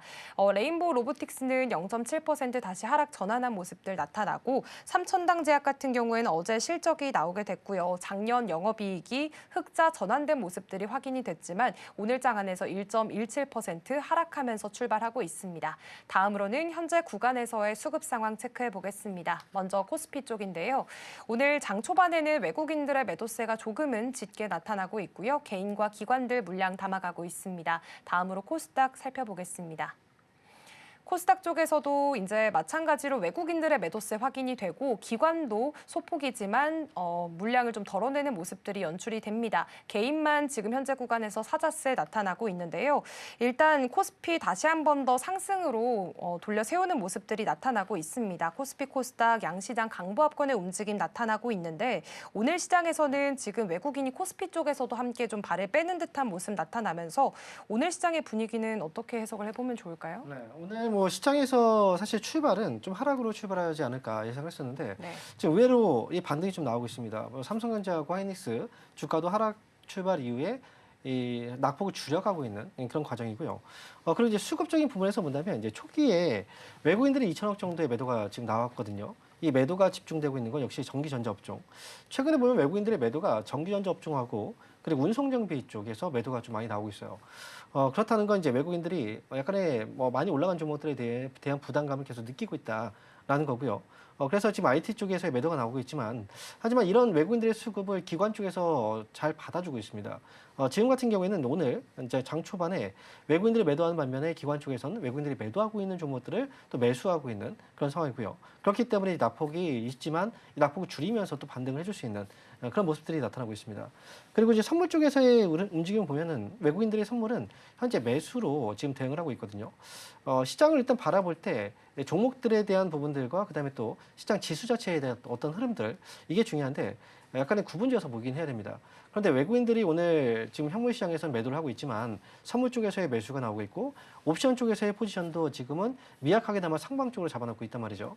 그렇다는 건 국내 증시는 개별적으로 그동안 기관 쪽 수급이 굉장히 강했고 이로 인해서 또 올라왔던 장이고, 외국인들 매도가 오늘 뭐 조 단위의 매도가 좀 나오지 않는 이상 어쨌든 기관 쪽의 수급은 충분히 받칠 수 있기 때문에 외국인들도 조심스럽게 하방 쪽이 아닌 약간의 지수 상방 쪽에 지수 자체는 베팅을 좀 하고 있는 것 같아요. 그래서 지금은 일단 뭐 지수 자체의 큰 이 하락에 대한 변동성을 염두에 두고 볼 필요는 없고요. 다만 종목들의 움직임에서는 차이가 좀 있는데요. 삼성전자 하이닉스가 빠지면서 수급이 좀 튀어나오고, 그다음에 이쪽에서의 수급 공백들을 다른 종목들이 또 메워주고 있거든요. 오늘 특히나 이제 시장 안에서의 종목들의 분위기를 보면 전기전자 업종 안에서 삼성하고 하이닉스 대신에 LG전자가 좀 움직여요. 오늘 LG전자는 5% 상승이 나와주고 있고요. 그리고 이 통신주라든지 또는 화학주, 은행 섹터, 은행주들도 어제에 이어서 오늘까지도 흐름이 괜찮거든요. 그리고 또 어제 같은 경우에 건설주의 흐름이 좋았고 오늘도 역시 건설주와 유통 쪽까지 수급이 돌고 있고요. 하지만 이제 뭐 가장 시장에서 강세 분위기, 그래서 수급이 집중되고 있는 업종은 아무래도 원전 쪽입니다. 원전 쪽이 가장 좀 강세 업종이라고 보시면 되고, 하지만 이제 IT 쪽이라든지 이쪽의 수급의 공백들을 다른 업종 쪽에서 순환매를 통해서 메어갈 수 있는 그런 장이기 때문에 이 상승하고 하락 종목 수에 비교했을 때 상승 종목 수가 더 많다. 그럼 좋은 거거든요. 지수는 약해도. 최근에 시장 분위기가 그래요. 상승 종목 수가 조금 더 비중이 커지고 있기 때문에 이런 순환매 장에서 수익을 내기가 오히려 좀 더 유리하다, 이렇게 보시면 되겠고, 종목을 매매하실 때는 오전장보다는 항상 제가 강조해 드리는 것 같아요. 오전장 올라갔다가 또 빠지는 경우들이 많습니다. 그러니까 항상 종목들을 매매하실 때는 오후장에 차분히 지켜보시다가 그리고 신중하게 결정하시는 게 좋지 않을까, 이렇게 보고 있습니다. 네, 오늘 그래도 하락 출발할 것으로 예상을 하긴 했지만 양시장 모두 강보합권의 빨간불 지켜내고 있습니다. 코스피 코스닥 쪽에서 외국인 현물에선 빼고 있는데요. 그래도 선물에서는 플러스권 찍혀 있다는 점도 함께 체크를 해보시면 좋겠습니다. 사실 오늘 지금 현재 구간에서 움직임이 가장 강한 쪽이 원전이 아닐까 싶습니다. 우선 일정상으로 두산에너빌리티 오늘 실적 발표를 좀 앞두고 있고요. 어제는 또 한국 국회에서 대미투자특별법 관련해서 한 달 내에 처리하겠다라고 밝히면서 백악관 측에서는 긍정적인 모습인 것 같다라고 또 이야기를 내놓기도 했습니다. 오늘 또 한미 고위급 협상도 예정되어 있거든요. 그렇다면은 지금 대미 투자 프로젝트 첫 사업으로 원전에 대한 기대감이 크기 때문에 오늘 움직인다라고 봐야 될까요? 아무래도 그 부분이 먼저 가장 우선적인 것 같아요. 네. 최근에 이제 미국하고의 관세 협상 이후에 후속 조치들이 이루어지지 않다 보니까 미국에서 계속 압박이 들어옵니다. 그래서 지금 같은 경우에도 원전 쪽에 대한 투자, 이것도 좀 빨리빨리 서두르고 있는 그런 분위기이기 때문에 아무래도 이제 원전 쪽에 대한 속도전이 조금 더 붙고 있는 것 같아요. 그리고 이 전반적으로 봤을 때 이제 저희가 지난해부터 계속 이어져 오면서 말씀을 드렸지만 올해 같은 경우에는 원전 쪽이 가장 좀 주목해 봐야 되는 업종이라고 말씀을 많이 드렸고, 그리고 원전 쪽에서는 이제 뭐 많이 올라간 종목들도 있긴 하지만 상대적으로 오르지 않았던 종목들이 굉장히 많고, 그리고 원전 쪽은 결국은 이제 데이터 센터, 지금 글로벌 기업들이 미국 증시가 최근에 막 흔들렸던 이유가 결국은 글로벌 기업들이 이제 AI하고 데이터 센터에 대한 투자를 너무 크게 확대하고 있다는 건데요. 이 투자를 많이 확대할 경우에는 결국은 원전 쪽 수혜가 될 수밖에 없습니다. 그렇기 때문에 원전 쪽은 여러모로 봤을 때는 분명히 수혜가 되고, 그다음에 또 이 올해 상승에 대한 모멘텀이 충분히 갖춰졌기 때문에 원전 쪽에 대한 관심은 계속해서 필요하다라고 말씀드렸고, 그리고 이제 종목들을 접근하실 때는 항상 얘기를 하잖아요. 원전주도 빠졌을 때 사고 올라갈 때 팔라, 뭐 이런 얘기를 많이 하는데, 대표적으로 봤을 때 이제 계속 강조해 드렸던 원전주 중에 하나가 한전산업이었거든요. 상대적으로 올라가지 못했고 이쪽이 결국 나중에 미국 진출까지 이제 본다면 가장 큰 또 수혜가 예상되고 있기 때문에 그래서 또 언급을 해드렸고, 오늘 같은 경우에도 이제 그 관련 종목 중에서도 가장 큰 상승이 나오고 있는 것 같습니다. 어쨌든 원전주 같은 경우에는 계속 올라가진 않을 거예요. 또 올라가고 나서 또 조정이 있을 거고 그럴 때마다 매수 그리고 또 올라갈 때 매도 이런 식의 접근은 유효하다 이렇게 말씀드리겠습니다. 네, 여전히 한미 협상과 관련해서 원전 쪽에서의 속도전이 계속 붙고 있는 모습들 확인이 되고 있고요. 이전부터 덜 올랐던 쪽을 보자라는 말씀해 주셨고 한전 산업을 계속 이야기해 주셨는데 오늘 한전 산업 22%대 좀 강한 상승폭 나타내고 있습니다. 올해까지는 그래도 원전에 대한 주목도 높여봐도 좋을 것 같습니다. 사실 조선 쪽의 움직임을 보면 뭐 그렇게 크게 움직이는 모습들이 나타나진 않아요. 그런데 일본 다카이치 내각 내에서는 이제 강한 일본을 만들기 위해서 조선업을 다시 한번 더 재건을 하자라는 이야기들이 나오고 있거든요. 그렇다면 미국도 그렇고 일본도 그렇고 지금 조선 자체를 경제 안보적인 관점에서 바라보게 된다면 조선업에 대한 투자 시각을 좀 달리해도 될까요? 일본에서의 움직임이 사실 미국 쪽을 좀 의식을 많이 하고 있는 것 같아요. 네. 아무래도 이제 중국하고의 관계도 안 좋고 미국을 좀 많이 기대고 있는 것 같고 그리고 우리나라를 또 견제하고자 하는 그런 부분도 있을 거라고 생각합니다. 우리나라가 지금 미국하고 마스가 프로젝트를 통해서 굉장히 많은 협력을 하고 있거든요. 그리고 지금 우리나라 그 조선 3사 같은 경우에는 워낙에 실적도 그동안 좀 많이 좋았었고요. 그리고 이제 일본 같은 경우에는 우리가 이제 이 조선주 선박 안에서 가장 이제 크게 보고 있는 선박 쪽이 바로 LNG 선박이거든요. LNG 선박 같은 경우에는 이제 우리가 이 그 과거에는 이제 모스형 선박이라고 해서 그 구형 선박이 있거든요. 근데 전 세계 시장에서 LNG 선박을 만들 수 있는 나라는 총 세 나라입니다. 한국하고 일본하고 그리고 이제 중국이죠. 근데 모스형 선박은 일본도 만들 수 있어요. 하지만 이제 최신형 선박, 지금 가장 많이 이제 수주가 되고 있는 게 멤브레인형 선박인데 이쪽 선박은 지금 일본 쪽에서는 이제 하다가 결국은 실패했었던 부분이거든요. 근데 지금 만약에 이제 투자를 확대하고 된다라고 한다면 결국은 또 나중에 이제 글로벌 시장 안에서 이제 중국하고의 경쟁만 하다가 일본까지 경쟁에 끼어들게 된다면 사실 이건 또 이 글로벌 시장 안에서의 LNG 선박이 얼마만큼 필요한가 이거는 사실 어느 정도는 계속해서 수요가 증가하기는 어렵습니다. 그러니까 결국 나중에 되면은 이제 결국은 또 경쟁의 또 요인이 될 수 있기 때문에 이 부분으로 인해서 뭐 주가가 글로벌 시장에서 LNG 선박에 대한 어떤 중요성 때문에 주가가 더 올라간다기보다는 오히려 좀 길게 본다면 이 부분은 좀 피해가 또 예상될 수 있는 부분이기 때문에 뭐 이 부분으로 주가가 또 올라가거나 이러지는 않을 것 같습니다. 네, 우선 지금 글로벌적으로 조선에 대한 관심도는 높아지고 있는 상황이긴 하고요. 그리고 LNG 운반선에 대한 발주 자체의 기대감을 갖고 있기 때문에 HD 한국조선해양 같은 경우에는 오늘 시장 안에서 한 1.18% 강세를 나타내고 있다는 점까지 짚어드리도록 하겠습니다. 하나 에어로스페이스 흐름으로 좀 넘어가 보도록 하겠습니다. 최근에 실적을 내놓긴 했는데 4분기 영업이익이 기대치보다 좀 밑돌게 되면서 어제 시장에서는 실망 매물이 나오게 됐고요. 오늘 시장에서도 한 강보합권의 움직임 정도 나타내고 있습니다. 사실 방산주들이 전반적으로 작년에 보여줬던 시세 대비해서는 좀 아쉬운 모습들 계속 나타나고 있잖아요. 그런데 국제적으로 봤을 때는 뭐 호르무즈 해협에서의 긴장감 커지고 있고 어제는 또 이재명 대통령이 나토 사무총장과 전화를 해서 방산협력 이어가겠다라는 이야기들 나왔습니다. 떨어질 때마다 방산주 담아가도 될까요? 사실 우리가 이제 각 나라에서 방위비를 증액을 하는 게 결국은 전쟁을 내기 위해서 하는 건 아니거든요. 네. 결국은 자국을 보호하기 위해서 지출하는 건데 이 방산 쪽에서의 지출도 무제한적으로 늘리기는 어려워요. 그리고 이미 이제 전쟁이 또 오랫동안 지속이 된 상황이기 때문에 어느 정도 지출은 이뤄졌고 만약에 전쟁이 나중에 되면 또 종식이 될 거란 말이죠. 그런 이제 그 과정에서 지금은 이제 전쟁이 끝나기를 어느 정도 기대하고 있는 이런 상황이기 때문에 방위비 쪽에서의 지출이라든지 이제 수주에 대한 모멘텀은 지난해보다 올해가 더 크지는 않을 거라는 생각이 들긴 해요. 그렇기 때문에 이제 방산주의 흐름도 역시도 그동안 올라왔던 상승폭과 올해의 상승폭이 비교가 되는 이유는 바로 이 부분이라고 생각을 하고 있거든요. 그래서 이제 방산주들의 경우에는 장기적으로 봤을 때는 뭐 나중에 또 어떤 문제가 또 생겨서 주가 또 상승이 또 이뤄질 수 있고 뭐 하긴 하겠지만 그리고 국내 방산주들 역시도 이번에 또 이례적으로 이제 수출이 되게 많이 늘었거든요. 그렇다는 건 이제 그만큼 기술력이 입증이 됐다라는 건데 하지만 그렇다고 해서 이 무기한적으로 계속 늘릴 수 있는 그런 산업은 아니기 때문에 지금도 주가의 상승은 많이 나와서 만약 이번 올해 같은 경우에는 이 상승이 지난해 그 고점을 넘어가지 못하게 된다면 주가는 올해 고점이 나올 가능성도 또 있다라고 생각하셔야 됩니다. 그러니까 이 방산주들의 경우에는 무작정 지금 앞으로도 좋을 거야.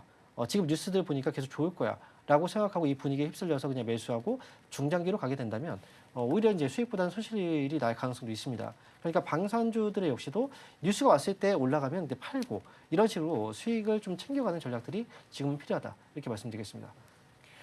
네, 우선 방산주들이 이미 작년 상반기쯤에 주도주로서의 역할을 많이 했고 주가 상승이 많이 나왔었기 때문에 지금 나오는 긍정적인 뉴스에 휩쓸려서 중장기적으로 바라보기에는 위험도가 어느 정도 있다라는 말씀도 해주셨습니다. 다음으로 현대차 이야기를 짧게 해보려고 하는데요. 사실 현대차가 지금 보합권에서 등락을 좀 반복을 하고 있습니다. 어제는 KB증권에서 현대차 로봇 기술이 테슬라보다 앞서 있다라는 이야기들이 나오기도 했고요. 아틀라스가 이제 실제 공장에도 투입이 예정이 되어 있는 상황입니다. 그렇기 때문에 로봇 사업이 이제는 미래에 대한 기대감이 아니라 현재 실적으로도 당겨질 수 있지 않을까 싶은데 주가의 흐름은 좀 아쉽거든요. 어떻게 보세요? 이게 지금 실적으로 당겨지는 데까지의 시차가 좀 있기 때문에 그 시차의 공백 기간 동안에 현대차가 내부적으로 자체적인 어떤 실적이 자동차 쪽에서 나오지 않는다라고 한다면 실망감으로 주가는 빠질 수밖에 없거든요. 네. 어쨌든 시장에서는 기대감이 있지만 이 기대감과 결과물을 그렇게 오랫동안 기다려주지는 않습니다.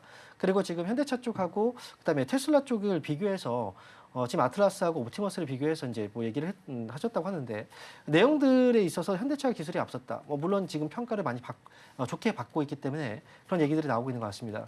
그런데 로봇으로 봤을 때는 이제 옵티머스하고 아틀라스는 좀 다르거든요. 현대차의 아틀라스 같은 경우에는 관절형 로봇이라고 보시면 돼요. 피지컬적으로. 그래서 덤블링도 하고 큰 움직임들을 많이 보여주지만 테슬라의 옵티머스 같은 경우에는 지능형 쪽으로 보셔야 됩니다. 그렇기 때문에 기능 자체 면에서 조금은 차이가 있어요.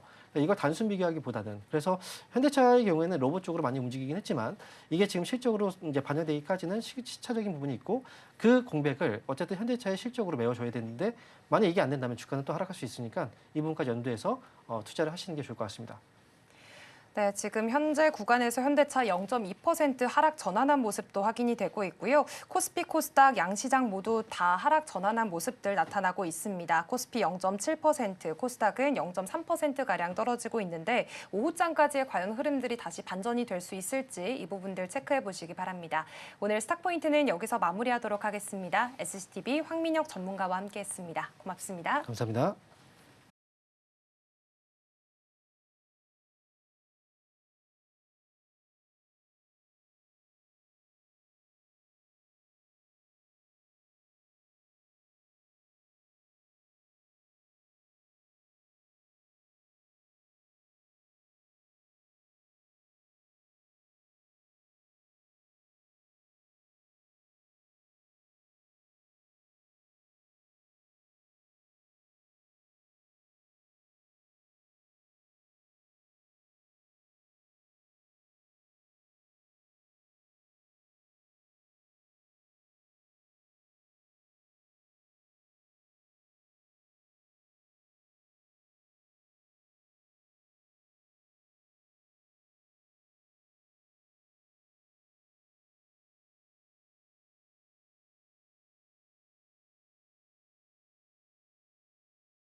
네, 계속해서 캐스팅콜로 이어가 보도록 하겠습니다. 오늘 도움 말씀에는 YG경제연구소 차영주 소장 자리해 주셨습니다. 소장님 어서 오세요. 안녕하십니까?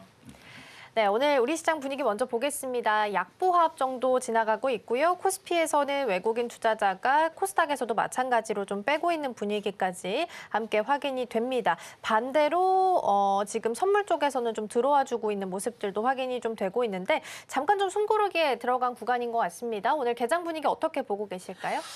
일단 한 3일 지나면 또 설 연휴로 그쵸. 들어가죠. 그렇기 때문에 적극적으로 매매할 수는 없는 구간이다라는 것을 인정해야 될 것 같습니다.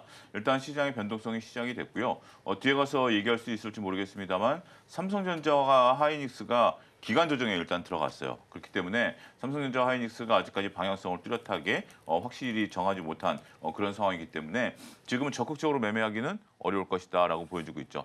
일부 종목 같은 경우 뭐 오늘 같은 경우 뭐 한미약품이라든지 아니면 뭐 KB금융이라든지 치고 가는 종목들이 있긴 있습니다. 그러면서 시장은 여전히 살아있구나라는 느낌들을 주고는 있습니다만 시장 전체적으로 고점 대비해서 좀 떨어진 뭐 삼성전자 하이닉스, 현대차 이런 주력 종목들이 고점 대비해서 약간의 그 조정을 나타내고 있다라는 측면에 있어서는 시장은 조금 뜨뜻미지근해질 수밖에 없을 것 같아요. 많은 분 저는 이렇게 보셔야 될 것 같아요. 아니 시장에 고객탁금도 풍부하고 시장이 더 간다는데 무슨 소리야?라고 시청자분들은 생각하시겠죠. 네. 그런데 왜 지수가 조정을 받죠? 이렇게 생각을 해보셔야 될 것 같아요. 그러니까 많은 분들이 간다라고 얘기하면 우리가 불과 한 1, 2주 전만 하더라도 시장에 갔죠. 근데 여전히 간다라는 얘기를 하고 많은 분들이 주식을 보고 있는데 왜 안 갈까요? 그러면 사자가 많은 걸까요? 팔자가 많은 걸까요? 지금은 팔자가 더 팔자가 많죠. 많고 사자가 주춤해진 상태다라고 말씀드릴 수 있겠죠. 이런 상태라면 자 여러분들이 지금 신규 투자자라고 생각을 해봅시다. 주식이 하나도 없는 상황이라면 굳이 설 전에 주식을 사서 넘어갈까요? 아니면 설 이후에 주식을 살까요? 설 이후? 이 설 이후 이제 고민이 좀 들어가는 거죠. 그러니까 불과 얼마 전까지만 하더라도 설 신경 쓸 필요 없어. 적극적으로 맞아요. 주식을 사서 우리가 가져가야 돼라는 부분들이었는데 지금 상황에서 요 며칠 상황이 변했습니다. 굳이 내가 서두를 필요가 있을까? 며칠 전에 샀는데도 주식은 여전히 그 자리에 있는데 또 더군다나 이제 미국의 트럼프라든지 여러 가지 글로벌 정책적인 변수들도 있는 상황이다라고 보면 내가 뭐 1,000만 원을 들어온다라면 한 100만 원 정도는 살 수 있습니다만 다 산다라는 것은 설 연휴가 불안해질 수가 있다라는 거죠. 그런 측면을 여러분들이 읽어내셔야 되는 것 같아요. 그러니까 장이 지금은 쉬는 구간이에요. 조정이거나, 그러니까 하락이거나 이제 안 된다라는 것이 아니라 쉴 때는 쉬는 거죠. 아니 간대는데 왜 쉬어? 가다가도 쉬는 거죠. 제가 자주 드는 얘기지만 대청봉으로 올라갈 때 설악산에 꼭대기까지 올라갈 때 우리가 쉬지 않고 올라가나요? 아니죠. 가다가 쉬기도 하고 길이라는 것이 조금 내려갔다 다시 올라가기도 그쵸, 하고 그쵸. 이런 구간들이 있잖아요. 그런 것들을 생각하셔야지 간다라고 그러면 1년 12달 간다? 그런 주식은 없습니다. 그쵸. 그렇기 때문에 여러분들이 그런 포인트들을 잘 읽어내신다라면 오히려 훌륭한 투자자가 될 수 있는 그런 방안이 되지 않을까 말씀드릴 수 있겠습니다. 네. 그렇죠. 오늘이 수요일이기 때문에 오늘까지 최종 매도를 마쳐야지 금요일 날 인출이 가능한 상황입니다. 그래서 오늘장 안에서 일단 시기적인 공백이 설 연휴라서 있을 수 있다라는 부분들, 전략들 함께 좀 챙겨주셨습니다. 자, 그럼 넘어가서 테마들도 함께 좀 살펴보도록 하겠습니다. 오늘 첫 번째 테마로는 원전 쪽 준비되어 있습니다. 어제 이제 속보로 5장에서 전달이 됐었죠. 한국 국회가 대미투자 특별법 관련해서 한 달 내에 처리한다라고 했더니 백악관 쪽에서 긍정적인 진전이다라는 코멘트를 줬다라고 하죠. 오늘 일정상으로 한미 고위급 통상 협의도 있는 날이라서 아마 대미투자 관련해서 가장 1번으로 지금 원전 이야기가 나오고 있다 보니까 오늘 시세가 좀 붙어주고 있는 것 같습니다. 이쪽 같이 체크해 보겠고요. 두 번째 열어보시죠. 두 번째는 반도체입니다. 오늘 투톱이 쉬어가고 있고요. 한 2% 내외로 투톱 모두 다 지금 쉬어가는 부분들 함께 확인이 되고 있습니다. 근데 뭐 잘 갈 때도 못 갈 때도 잠잠할 때도 어떻게 해야 할지 고민 많으실 것 같아서 이쪽에서도 시간 써서 소부장까지도 같이 좀 확인해 보도록 하겠습니다. 마지막도 열어볼게요. 마지막 2차 전지이고요. 이제 어제 아틀라스 백텀블링 하는 영상이 공개가 되면서 이전엔 실수가 좀 있었는데 이번에 굉장히 성공적으로 잘했다라고 이야기 나오면서 오랜만에 현대차랑 로봇 관련주들이 장 초반에 좀 시세를 붙여주는 모습을 보였습니다. 그리고 2차 전지까지 추가적으로 전고체 배터리 한정적으로 움직임 좀 나타나기도 했었는데 여전히 기회가 있을지 함께 좀 찾아보도록 하겠습니다. 원전 쪽부터 출발을 좀 해볼 텐데요. 오늘 일정이 있어서 먼저 체크해 보겠습니다. 투자 영역에 있어서 주목받는 쪽은 달리 볼 수 있을지 궁금합니다. 이전에 소장님께서 원전은 뉴스가 붙어줄 때마다 따라서 움직여야 된다라고 했는데 지금이 그 타이밍 맞아요? 요거는 조금 거리가 있습니다. 일단 먼저 이런 부분들에서 주가 한번 움직였고요. 그다음에 그런 이후에 주가가 조금 조정을 좀 받았죠. 그러니까 역시 원전이라는 것은 꾸준히 간다라는 개념보다는 이벤트가 있을 텐데 그 이벤트도 새로운 이벤트여야 된다라는 거죠. 우리가 누군가 밥을 사준다 그러면 처음에 밥을 사줄 때가 좋죠. 맨날 밥 사준다 그러면 네. 밥 사준다는 것도 좀 부담스럽고 네. 조금 지겨울 수도 있는 부분들이에요. 지금 이 부분에 대해서도 우리가 대미 투자와 관련된 부분들이 있는 거고 그러면서 이제 원전과 관련된 부분들이 오늘 올라가는데 특별히 오늘 원전주들이 제가 볼 때는 눈에 그렇게 띌 정도로 올라가는 건 아닌 것 같아요. 벌써 이제 시장에서 반응하는 경우 제가 앞서도 언급드렸다시피 그런 뉴스에 따라서 여러분들이 다른 사람들이 움직이지 않으니까 내가 먼저 움직여야지가 아니라 왜 그런 사람들이 다른 사람들이 왜 안 움직일까? 이것들을 여러분들이 보실 필요가 있어요. 지금은 웬만한 재료들이 시장에 다 반영돼 있는 부분들이고 많은 분들이 그러한 뉴스들에 익숙해져 있는 상황이기 때문에 그럼에도 불구하고 왜 시장이 움직이지 않는가? 이 부분에 포커스가 맞춰져야 된다라고 저는 생각을 합니다. 일단 원전주 같은 경우는 조금 시간이 좀 필요할 것 같아요. 그리고 실질적으로 이제 필요한 건 뭐죠? 2월 말 3월 초에 국회 비준을 통과하고 미국이 여기에 대해서 화답을 하면서 우리나라 원전에 대해서 손을 좀 내밀자. 뭐 이런 네. 부분들이 움직여야 된다라는 거죠. 근데 최근에 원전과 관련해서 이제 움직이는 것들을 놓고 보면 건설주들이 움직이죠. 대우건설 같은 경우 어제 굉장히 강하게 20% 넘게 올랐고 현대건설 같은 경우도 올랐죠. 그런 부분들이 이제 상대적으로 건설사들이 지금은 이제 원전주가 돼버린 것 같아요.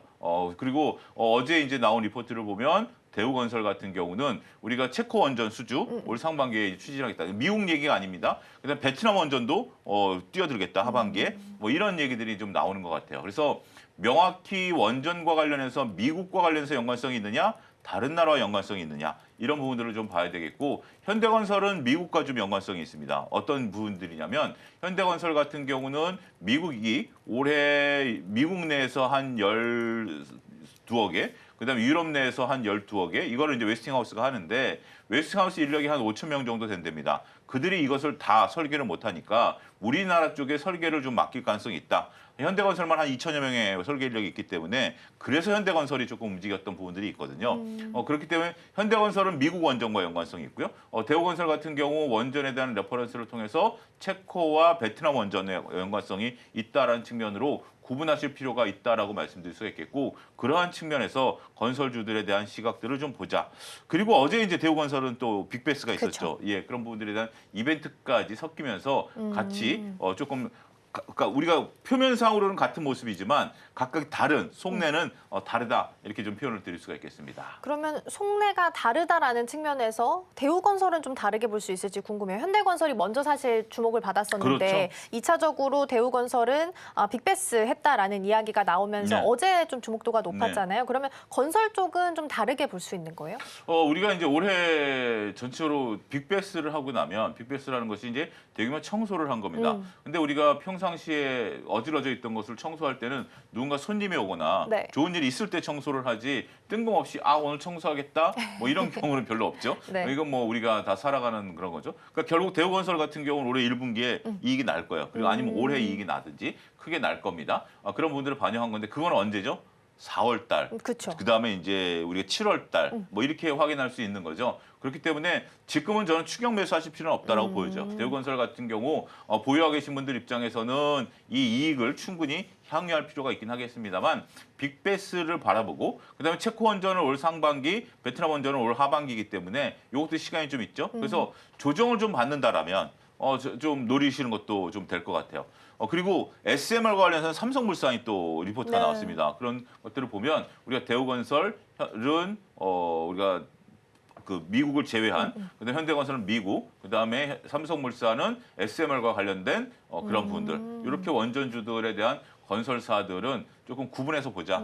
이렇게 정리를 해드릴 수가 있겠습니다. 네, 대우건설 같은 경우에는 추격 매수보다는 조정 시에 매수가 가능하다라는 말씀 주셨습니다. 빅베스 했기 때문에 내년에 올해 실적이 좀 기대되는 부분까지 살펴봤습니다. 그러면 지금 대미 투자로 사실 같이 언급된 쪽은 핵잠도 있고 조선 쪽도 있었단 말이죠. 예. 그러면 이쪽은 상대적으로 분위기 좀 약한 것 같긴 한데 오히려 이쪽이 조금 더 실속이 있을까요?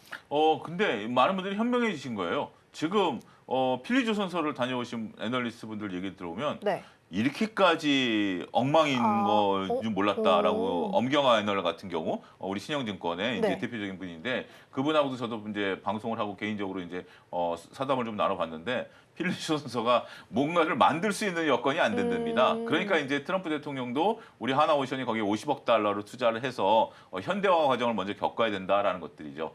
그리고 우리가 이제 수주를 한다라는 것도 물건을 만드는 과정에 있어서 몇 년 시간이 걸리기 때문에 그쵸.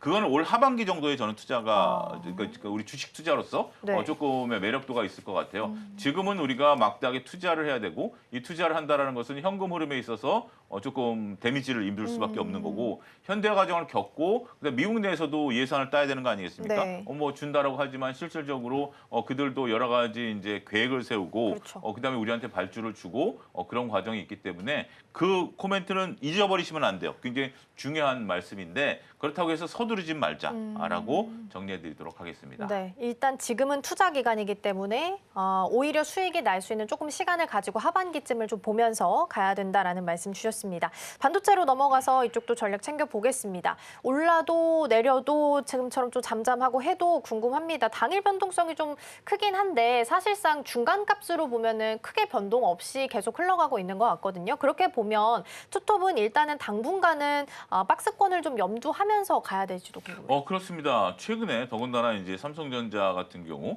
외국인 매수세가 들어왔죠. 하이닉스 같은 경우도 어제 이제 어제 외국인들이 들어왔죠. 살짝 뭐 네. 맛보기 정도 이제 들어온 상황이죠. 그런데 주가는 왜 못 오르고 있을까요? 그러니까요. 그러니까 이런 것들을 여러분 보여. 그러니까 그걸 설명해줘가 아니라 그러기 때문에 지금 서두르실 필요는 없다라는 겁니다. 여러분들이 삼성전자 하이닉스에 대한 믿음이 있고 지금 삼성전자 하이닉스에 대해서는 개인 투자자들의 매수에 대한 강도, 그다음에 퇴직연금에 대해서의 매수의 강도가 굉장히 높거든요. 그다음에 실적 가시성도 굉장히 높고 PER로 놓고 보면 10배가 안 되기 때문에 상당히 밸류가 낮다라는 것에 대해서도 인정을 합니다. 그런데 지금은 대청봉 올라가다가 우리가 휴게소에서 지금 쉬고 있는 거예요. 그런 구간이다라고 말씀드릴 수 있겠죠. 조금 쉴 때는 쉬어주는 것도 오히려 좀 싸게 살 수 있는 기회다라고 말씀드릴 수 있겠죠. 맏형이 쉬면서 동생들이 올라가줘야 되는데 동생들도 지금 다 쉬고 있습니다. 그쵸. 그래서 관망세가 좀 짙어지는 부분들. 이렇게 되면 내일하고 모레는 거래량이 급감할 수도 있습니다. 왜냐하면 이제 연휴를 그쵸. 앞둔 거고 특히 이제 오늘 같은 경우 이제 돈이 필요하신 분들 입장에서 보면 오늘 이제 매도를 해야 되고 그리고 이제 실질적으로 우리가 금요일 날 돈 팔고도 돈을 찾을 수도 있어요. 우리가 이제 매도증권 담보대출이라고 그래서 우리가 이제 1,000만 원어치 매도했다 주식을 그럼 900만 원까지 바로 인출이 가능하거든요. 이건 이제 증권사 이제 약정을 해야 되는 부분들이 있긴 합니다만 그래서 꼭 오늘 팔아야 된다라는 개념은 아닐 수도 있어요. 그렇지만 실질적으로 팔아야 되는 물량들은 있겠죠. 그쵸. 예를 들어서 설 연휴 때 돈을 쓰셔야 되는 분들 또 돈을 좀 버신 분들은 좀 챙겨서 가족들하고 외식도 좀 하시고 그게 이제 내수에 도움이 되고 그 내수에 도움이 된다라는 것이 돈이 돌고 돌아서 또 기업의 이익도 증가하는 거 아니겠습니까?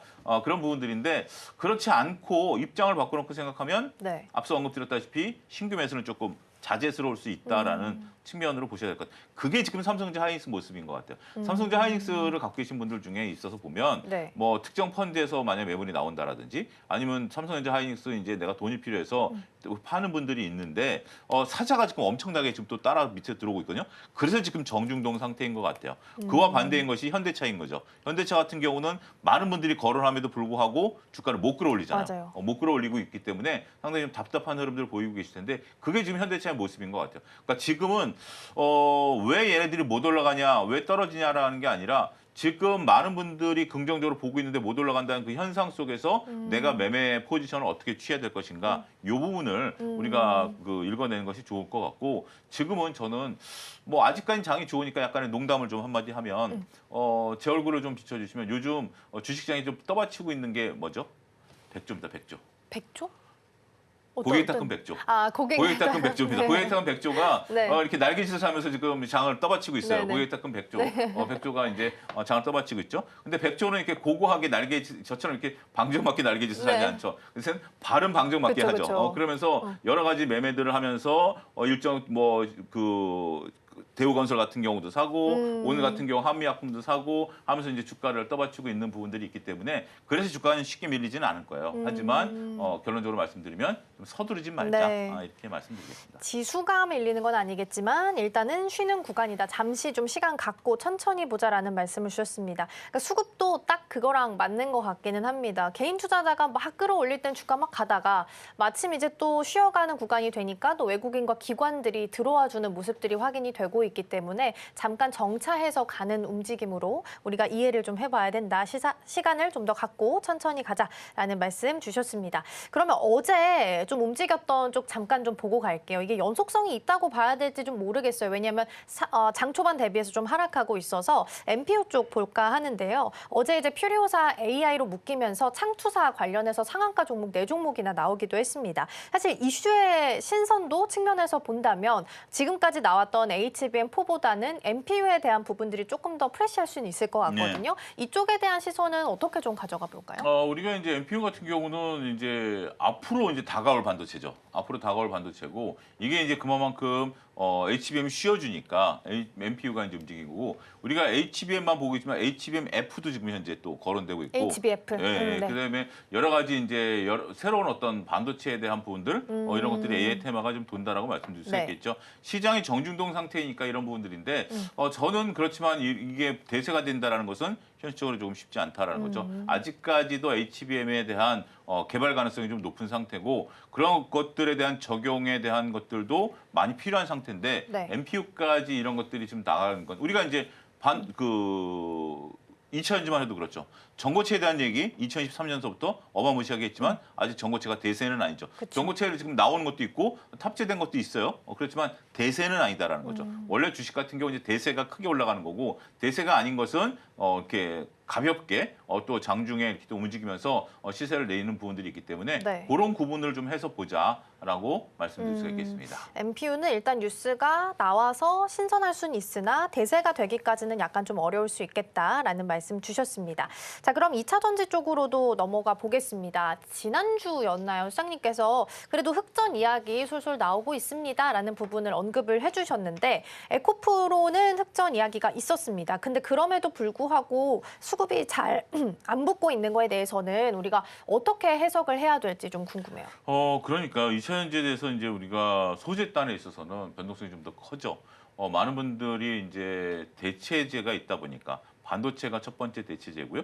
최근에는 이제 소비 관련주들이 또 시장에서 유통주, 이제 네. 대체재가 되고 있죠. 그리고 이제 어제나 그제 같은 경우 이제 제약바이오가 네. 또 대체재가 되고 있는 거죠. 이들이 이제 대체재가 된다라는 것은 단순하게 기대감이 아니라 이익이 살아 있다라고 보니까 그 이익단에 있는 기업들에 따라서 대체재가 나오고 2차 전지는 흑자전환 얘기가 나온다 하더라도 네. 앞으로 그러면 더 좋아지는 거야? 라는 그러니까요. 부분에 대해서는 상당히 좀 주춤한 어. 거죠. 로봇과 관련해서 우리가 2차전지를 얘기하지만 네. 엊그제 나온 리포트 제가 자세히 보지는 않았습니다만 오늘 기사화된 걸 보니까 전체 매출이 0.3%에 불과할 것이다. 그러니까요. 뭐 이런 정도이기 때문에 그러니까 제가 로봇이라면 여기에 배터리가 들어가면 얼마나 들어가겠습니까? 공간도 조금, 상당히 작고 네. 우리가 이제 뭐 영화에서 보여주듯이 심장에 들어가는 그런 정도의 크기다라고 보면 전기차에 들어가는 거랑은 규모의 경제가 좀 다르죠. 그쵸. 그런데 그럼에도 불구하고 우리가 지금 최근에 움직이는 것은 LG엔솔이라든지 삼성 SDI 이런 쪽들에 대한 관심은 외국인들이 조금 갖기 시작했다라는 거죠. 조금 우리가 셀 업체와 소재 업체를 좀 구분해서 볼 필요는 있겠다. 최근에 이제 셀 업체 같은 경우 ESS와 관련된 네. 얘기들이 많이 나오고 이 ESS와 관련된 것들이 흑자 전환된 가능성이 있다라는 얘기들이 나온다라고 보면 그런 부분들을 구분해서 2차 전지를 셀과 소재를 구분해서 보는 것도 하나의 좋은 전략이 될 수 있겠다. 이렇게 말씀드릴 수 있겠습니다. 그러면 지금 셀 안에서 포인트가 되고 있는 게 또 ESS다라는 그렇죠. 말씀을 주셨는데 만약에 2차 전지 틀 안에서 ESS가 하방을 지지를 해주는 역할을 한다면 앞으로 조금 더 추가적인 랠리를 보이고 튀어갈 수 있는 그 상방에 대한 트리거는 우리가 뭐라고 예상을 좀 해볼 수 있어요? 전반적으로 ESS가 그러니까 매출은 그러니까 우리가 이제 규모의 경제를 말씀드렸으니까 매출은 EV가 가장 큽니다. 그렇죠. 그다음에 ESS, 그다음에 이제 우리가 로봇. 전고체 로봇에 들어간 부분 건데 ESS 영업이익률이 네. EV 쪽에서 영업이익이 안 나잖아요. 네. 그래서 ESS에서 영업이익이 나는 것이 삼성 SDI 기준으로 올해 절반을 차지할 걸로 봅니다. 오. 전체 영업이익에. 네. 그런 부분들이라서 우리가 앞으로 ESS 매출이 얼마큼 나타나느냐도 중요하겠습니다만 LG엔솔 같은 경우 올해 한 2배 가까이 매출이 늘어날 걸로 보고 있어요. 영업이익이 얼마큼 늘어나느냐. 그 부분이 이제 포인트가 될 것이다라고 말씀드릴 수 있겠습니다. 과거 LG화학 시절에 네. 그러니까 LG화학이 LG엔솔을 이제 그렇죠. 분사를 했죠. 그리고 이제 LG화학이 그러다가 다시 2023년에 올라간 게 첨단 소재 사업부라 그래서 2차전지 소재를 만드는 기업이 이익이 좋았어요. 매출은 3분의 1이 불과했습니다만 이익은 50%였거든요. 그러면서 LG화학 주가를 끌어올렸기 때문에 우리가 삼성 SDI 같은 경우도 전체적으로 보게 된다라면 앞으로 영업이익단에 있어서의 퍼포먼스가 얼마큼 잘 나올 것인가 그 부분을 살펴보는 것도 중요한 포인트가 되겠다라고 말씀드릴 수 있겠습니다. 그러면 영업이익단에서 얼마나 좋아지는지가 그렇죠. 가장 중요한 포인트가 될 수 있겠다라는 말씀 같이 주셨습니다. 아무래도 셀과 소재 중에서는 셀에 대해서 좀 더 긍정적인 말씀을 주셨는데 네. 그 안에서 그러면 탑픽 종목 하나 뽑아볼까요? 예, 삼성 SDI를 좀 말씀드려 보도록 하겠습니다. 네. 삼성 SDI 같은 경우 최근에 외국인들이 상당히 좀 좋아하는 그러한 맞아요. 어떤 뭐 주식이죠. 최근에 외국인과 기관이 이틀 연속 들어왔고 그 전에도 이제 간헐적으로 매수가 좀 들어왔었던 상황이고 네. 최근에 주가가 올라간 다음에 윗단에서 좀 머물러 있습니다. 오늘 같은 경우 약 한 1.3% 정도 빠지고는 있습니다만 그렇다 하더라도 충분히 기간 조정 이후에 주가에 대한 퍼포먼스가 나타날 가능성이 현재 가장 높은 거죠. 주가가 일단은 30만 원 이하에서 20만 원대 후반에서 현재 지금 30만 원 후반까지 약 10,000원 가까이 올라간 상태이기 때문에 추가적인 4만 원대 후반까지 네. 한 번에 또 랠리에 대한 기대감 충분히 우리가 가져갈 수 있지 않을까 말씀드릴 수가 있겠습니다. 네, 오늘 셀단에서는 일단은 삼성 SDI 같이 탑픽으로 주셨으니까 긍정적인 모멘텀 보시면 좋을 것 같고요. 주셨던 종목 중에서 AS 한 종목 하고 마무리할 수 있는 시간이 좀 될 수 있을 것 같아요. 종목 중에서 미래에셋 증권이 최근 예. 굉장히 주목도가 높잖아요. 다중 모멘텀입니다. 4가지 정도 있고 뭐 네이버 파이낸셜, 스테이블 코인, 아니면 스페이스 X 등등에서 여러 가지 부분들이 좀 작용이 되고 있는데 그때 주셨던 가격보다 이미 너무 뭐 134% 이상 지금 수익률을 기록을 하고 있는 상황이긴 한데 앞으로가 더 중요할 것 같아요. 지수 더 간다고 생각하면 물론 잘 가겠지만서도 지금 주가의 위치는 어느 정도를 이걸 반영하고 있다라고 볼 수 있을지 궁금해요. 지금 뭐 우리가 여러 가지 뭐 스페이스 X에 대한 부분들이 좀 많이 반영돼 있다고 보기 때문에 미래에셋을 좀 보유하고 계신 분들 네. 입장에서 보면 서서히 좀 물량을 좀 줄여가는 것이 그래요? 오히려 좋다라는 거죠. 지금 상태에서 다른 증권사들과의 격차가 좀 너무 벌어져 있기 때문에 충분히 이익을 좀 즐기고 네. 아니 지수가 올라간다는데 무슨 소리야? 그렇지만 여기는 그러니까요. 스페이스 X가 좀 들어가 있어. 아. 그런 부분들이 있기 때문에 지금 이익을 챙길 때는 확실히 좀 챙기는 것도 좋은 전략이 되겠다. 과감하게 좀 말씀드리도록 하겠습니다. 저는 오히려 모멘텀이 더 많으니까 좋을 거라고 생각했는데 오히려 모멘텀을 받아서 다른 증권주 대비해서 더 빨리 올라왔기 때문에 지금은 차익을 실현할 수 있는 구간이 되면 즐겨보자라는 말씀까지 주셨습니다. 자, 이렇게 해서 AS 종목까지 함께 살펴봤고요. 소장님과는 여기서 인사 나누겠습니다. 오늘 말씀 고맙습니다. 감사합니다.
네, 이 시각 시황센터입니다. 롤러코스피라는 별명이 붙을 정도로 지난주에는 변동성이 굉장히 컸는데요.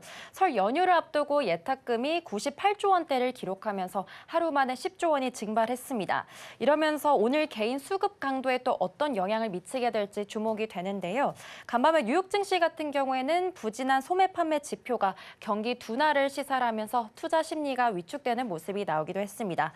여기다가 오늘 밤에 나올 고용 보고서가 또 시장 방향성을 결정질 변수가 될 것으로 보이고 있는데요. 우리 시장이 오늘은 경계 모드를 켜고 좀 방향성을 탐색하는 모습이 나오지 않을까 싶은데 먼저 지수부터 체크해 보겠습니다. 네, 오늘 코스피와 코스닥은 현재 엇갈리는 흐름이 나오고 있습니다. 코스피 같은 경우에는 0.05% 빠지면서 약보합권에 위치하고 있는데요. 현재 5,300선을 좀 내주는 모습이 나오고 있습니다. 5,298선 지나가고 있고요. 코스닥 같은 경우에는 현재 0.24% 상승하면서 1,117선에서 거래가 되고 있습니다. 다음으로 수급 상황도 체크해 보겠습니다. 네, 우선 코스피 시장부터 살펴보겠습니다. 어제 코스피 시장에서는 메이저 주체들이 좀 이끌어줬는데요. 오늘은 방향성이 좀 엇갈리고 있습니다. 현 시각 외국인이 3,800억 원가량 물량을 덜어내고 있고요. 오늘 코스피 시장에서는 개인과 기관이 현재 이끌어주고 있는 모습이 체크가 되고 있습니다. 다음으로 코스닥 시장으로 넘어가서 마찬가지로 확인해 보겠습니다. 네, 오늘 코스닥 시장에서는 메이저 주체들이 물량을 담아내고 있습니다. 현 시각 외국인이 450억 원, 그리고 기관도 소폭이지만 180억 원가량 매수 우위 보이고 있고요. 코스닥 시장에서는 현재 개인만이 차익 실현에 나서고 있는 모습이 포착이 되고 있습니다. 다음으로 상위 업종 코스피 시장부터 살펴보겠습니다. 네, 오늘 현 시각 통신업이 현재 3.5%대로 강한 불 켜내고 있습니다. 그 뒤를 이어서 의약품과 보험, 건설업 쪽이 오늘 빨간불 켜내고 있고요. 금융 쪽도 오늘 굉장히 강합니다. 현 시각 1.1%대 상승불 켜내고 있습니다. 다음으로 하락하고 있는 업종 마찬가지로 체크해 보겠습니다. 네, 코스피 시장 쪽에서는 현재 섬유, 종이 쪽이 파란불 켜내고 있고요. 증권 쪽과 의료, 정밀 쪽까지 오늘 파란불 켜내고 있습니다. 전기전자 쪽에서는 차익 실현 매물이 나오면서 1% 가까이 파란불 켜내고 있는 모습이 확인이 되고 있습니다. 다음으로 코스닥 시장도 넘어가 보겠습니다. 네, 코스닥 시장에서는 제약 쪽이 다시 한번 힘을 내주고 있습니다. 현 시각 1.75%대 상승하고 있고요. 오늘 금속과 건설 쪽도 그 뒤를 이어서 빨간불 켜내고 있습니다. 운송 장비까지도 오늘 0.8%대 상승세 보여주고 있습니다. 다음으로 하락하고 있는 업종도 마찬가지로 체크해 보겠습니다. 네, 오늘 현 시각 코스닥 업종에서는 화학이 1.24%대 하락불 켜내고 있고요. 금융도 그 뒤를 이어서 1.1%대, 그리고 기계와 장비, 유통 쪽까지도 오늘은 파란불 켜내고 있는 모습 확인되고 있습니다. 다음으로 거래대금 상위 종목 코스피 시장부터 체크해 보겠습니다. 네, 우선 삼성전자와 SK하이닉스가 현 시각 동반 하락세 보이고 있습니다. 우선 간밤에 뉴욕 증시에서도 지난주에 이 엔트로픽의 소프트웨어를 생성하는 AI를 소개하면서 이 소프트웨어 쪽 주식이 급락한 데 이어서 간밤에 뉴욕 증시에서는 금융주 쪽이 또 타격을 받기도 했습니다. 엔비디아 쪽 이 월가의 기술주가 대부분 하락을 하게 됐는데요. 다시 한번 이 AI 쪽에 대한 버블론이 고개를 들면서 투자 심리가 좀 위축되는 모습이 나오기도 했었죠. 반도체 투톱이 또 오늘도 파란불 켜내고 있는 모습이 확인되고 있는데요. 삼성전자가 현 시각 0.84% 하락하면서 16만 4,400원에 거래가 되고 있고요. SK하이닉스는 조금 더 낙폭이 키운 모습입니다. 현 시각 1.6%대 파란불 켜내고 있습니다. 네, 셀트리온 보시면 현재 5.24%대 상승불 켜내고 있고요. 24만 원 선에서 거래되고 있는 모습 확인되고 있습니다. 네, 태양광 쪽에서 하나솔루션도 계속해서 좋은 흐름 유지하고 있습니다. 오늘 하나솔루션이 2.79%대 상승하고 있고요. 어제 이어서 현대차가 오늘도 마찬가지로 추가 상승세 보여주고 있습니다. 현 시각 48만 5천 원 선에서 거래되고 있습니다. 다음으로 코스닥 시장으로 이동해서 분위기 확인해 보겠습니다. 네, 현재 우리 기술이 27%대 굉장히 강한 빨간불 켜내고 있습니다. 원전 쪽이 오늘 굉장히 시세가 좋은데요. 원전 쪽에 대한 투자 협력 기대감으로 인해서 오늘 원전주 전반적으로 빨간불 켜내고 있는 모습 확인되고 있습니다. 보성파워텍도 마찬가지로 15%가량 상승불 켜내고 있는데요. 어제는 좋았던 로봇 쪽에서 오늘은 차익 실현 물량이 소폭 나오고 있는 모습도 체크가 되고 있습니다. 현 시각 유질 로봇이 5%대가량 파란불 켜내고 있고요. 삼표시멘트는 0.31%대로 강보합권에서 거래되고 있습니다. 그 뒤를 이어서 DSC 인베스트먼트도 7%대 오늘 빨간불 켜내고 있는 모습이 확인이 되고 있습니다. 다음으로 코스피 시가총액 상위 종목 움직임도 넘어가서 확인해 보겠습니다. 네, 오늘 혼조 양상 보이고 있는 가운데 반도체 투톱이 오늘은 어제 이어서 빠지면서 지수를 좀 하락으로 이끌어주고 있는 모습 확인되고 있습니다. 삼성전자는 0.9%대 그리고 SK하이닉스는 1.8%대 하락하고 있는 모습이 확인이 되고 있고요. 현대차와 기아, 완성차 쪽들은 오늘은 강한 모습 보이고 있습니다. 오늘 삼성바이오로직스도 오랜만에 강세 보여주고 있습니다. 현 시각 0.5%대 상승불 켜내고 있고요. 앞서 말씀드린 것처럼 원전 협력에 대한 기대감을 받아가면서 현 시각 두산 에너빌리티도 0.8%대 빨간불 켜내고 있는 모습 확인되고 있습니다. 어제 이어서 금융 쪽 오늘도 굉장히 좋은 시세 받아가고 있습니다. 실적 발표 이후에 계속해서 상승 랠리를 펼쳐나가고 있는 모습이 확인이 되고 있는데요. KB금융이 오늘도 4% 넘게 굉장히 강한 빨간불 켜내고 있는 모습 확인이 되고 있습니다. 다음으로 코스닥 거래대금 상위 종목 업체도 확인해 보겠습니다. 네, 우선 에코프로가 현시가 1% 파란불 켜내고 있는 모습이 확인되고 있습니다. 반면 에코프로 BM은 반대로 빨간불 켜내고 있는 모습이 연출이 되고 있는데요. 어제는 좀 흐름이 부진했던 제약 바이오 쪽들이 오늘은 다시 한번 반등을 내주는 모습이 나오고 있습니다. 최근에 실적 발표를 통해서 이 바이오 내에서도 선별적인 움직임이 나오고 있습니다. 삼천당제약 같은 경우에도 현시가 0.7%대 상승하고 있고요. ABL 바이오 같은 경우에도 오늘 마찬가지로 좋은 호재가 있었죠. ABL 바이오도 3.9%대 상승불 켜내고 있고요. 네, 오늘 펩트론까지도 현시가 0.98%대 상승하고 있는 모습이 확인되고 있습니다. 네, 마찬가지로 HLB와 그리고 리가켄 바이오까지도 오늘은 굉장히 강한 상승 탄력 보이면서 코스닥 지수를 이끌어주고 있는 모습이 확인이 되고 있습니다. 지금까지 시황센터에서 전해드렸습니다. 네, 지금 양시장 분위기 조금씩 더 좋아지고 있는 상황입니다. 양시장 모두 강보합까지 올라와 있고요. 코스닥에서는 외국인 투자자가 매도였다가 매수로 지금 전환한 것으로 확인이 되고 있습니다. 덕분에 시총 상단도 지금 코스닥 시장에서 점점 더 좋아지고 있는 상황이고요. 제약 바이오단에서도 올라오는 종목들 눈에 많이 띄고 있습니다. 특히나 테마단에서 은행주들도 강세를 좀 보이고 있어서 함께 참고해서 보시면 좋겠습니다. 저희가 방송 중에 제공해드린 정보는 투자 판단을 위한 조언일 뿐 해당 종목의 가치와 수익률은 보장하지 않습니다. 저희는 내일 더 다양한 소식 준비해서 돌아오겠습니다. 시청해주신 여러분 고맙습니다.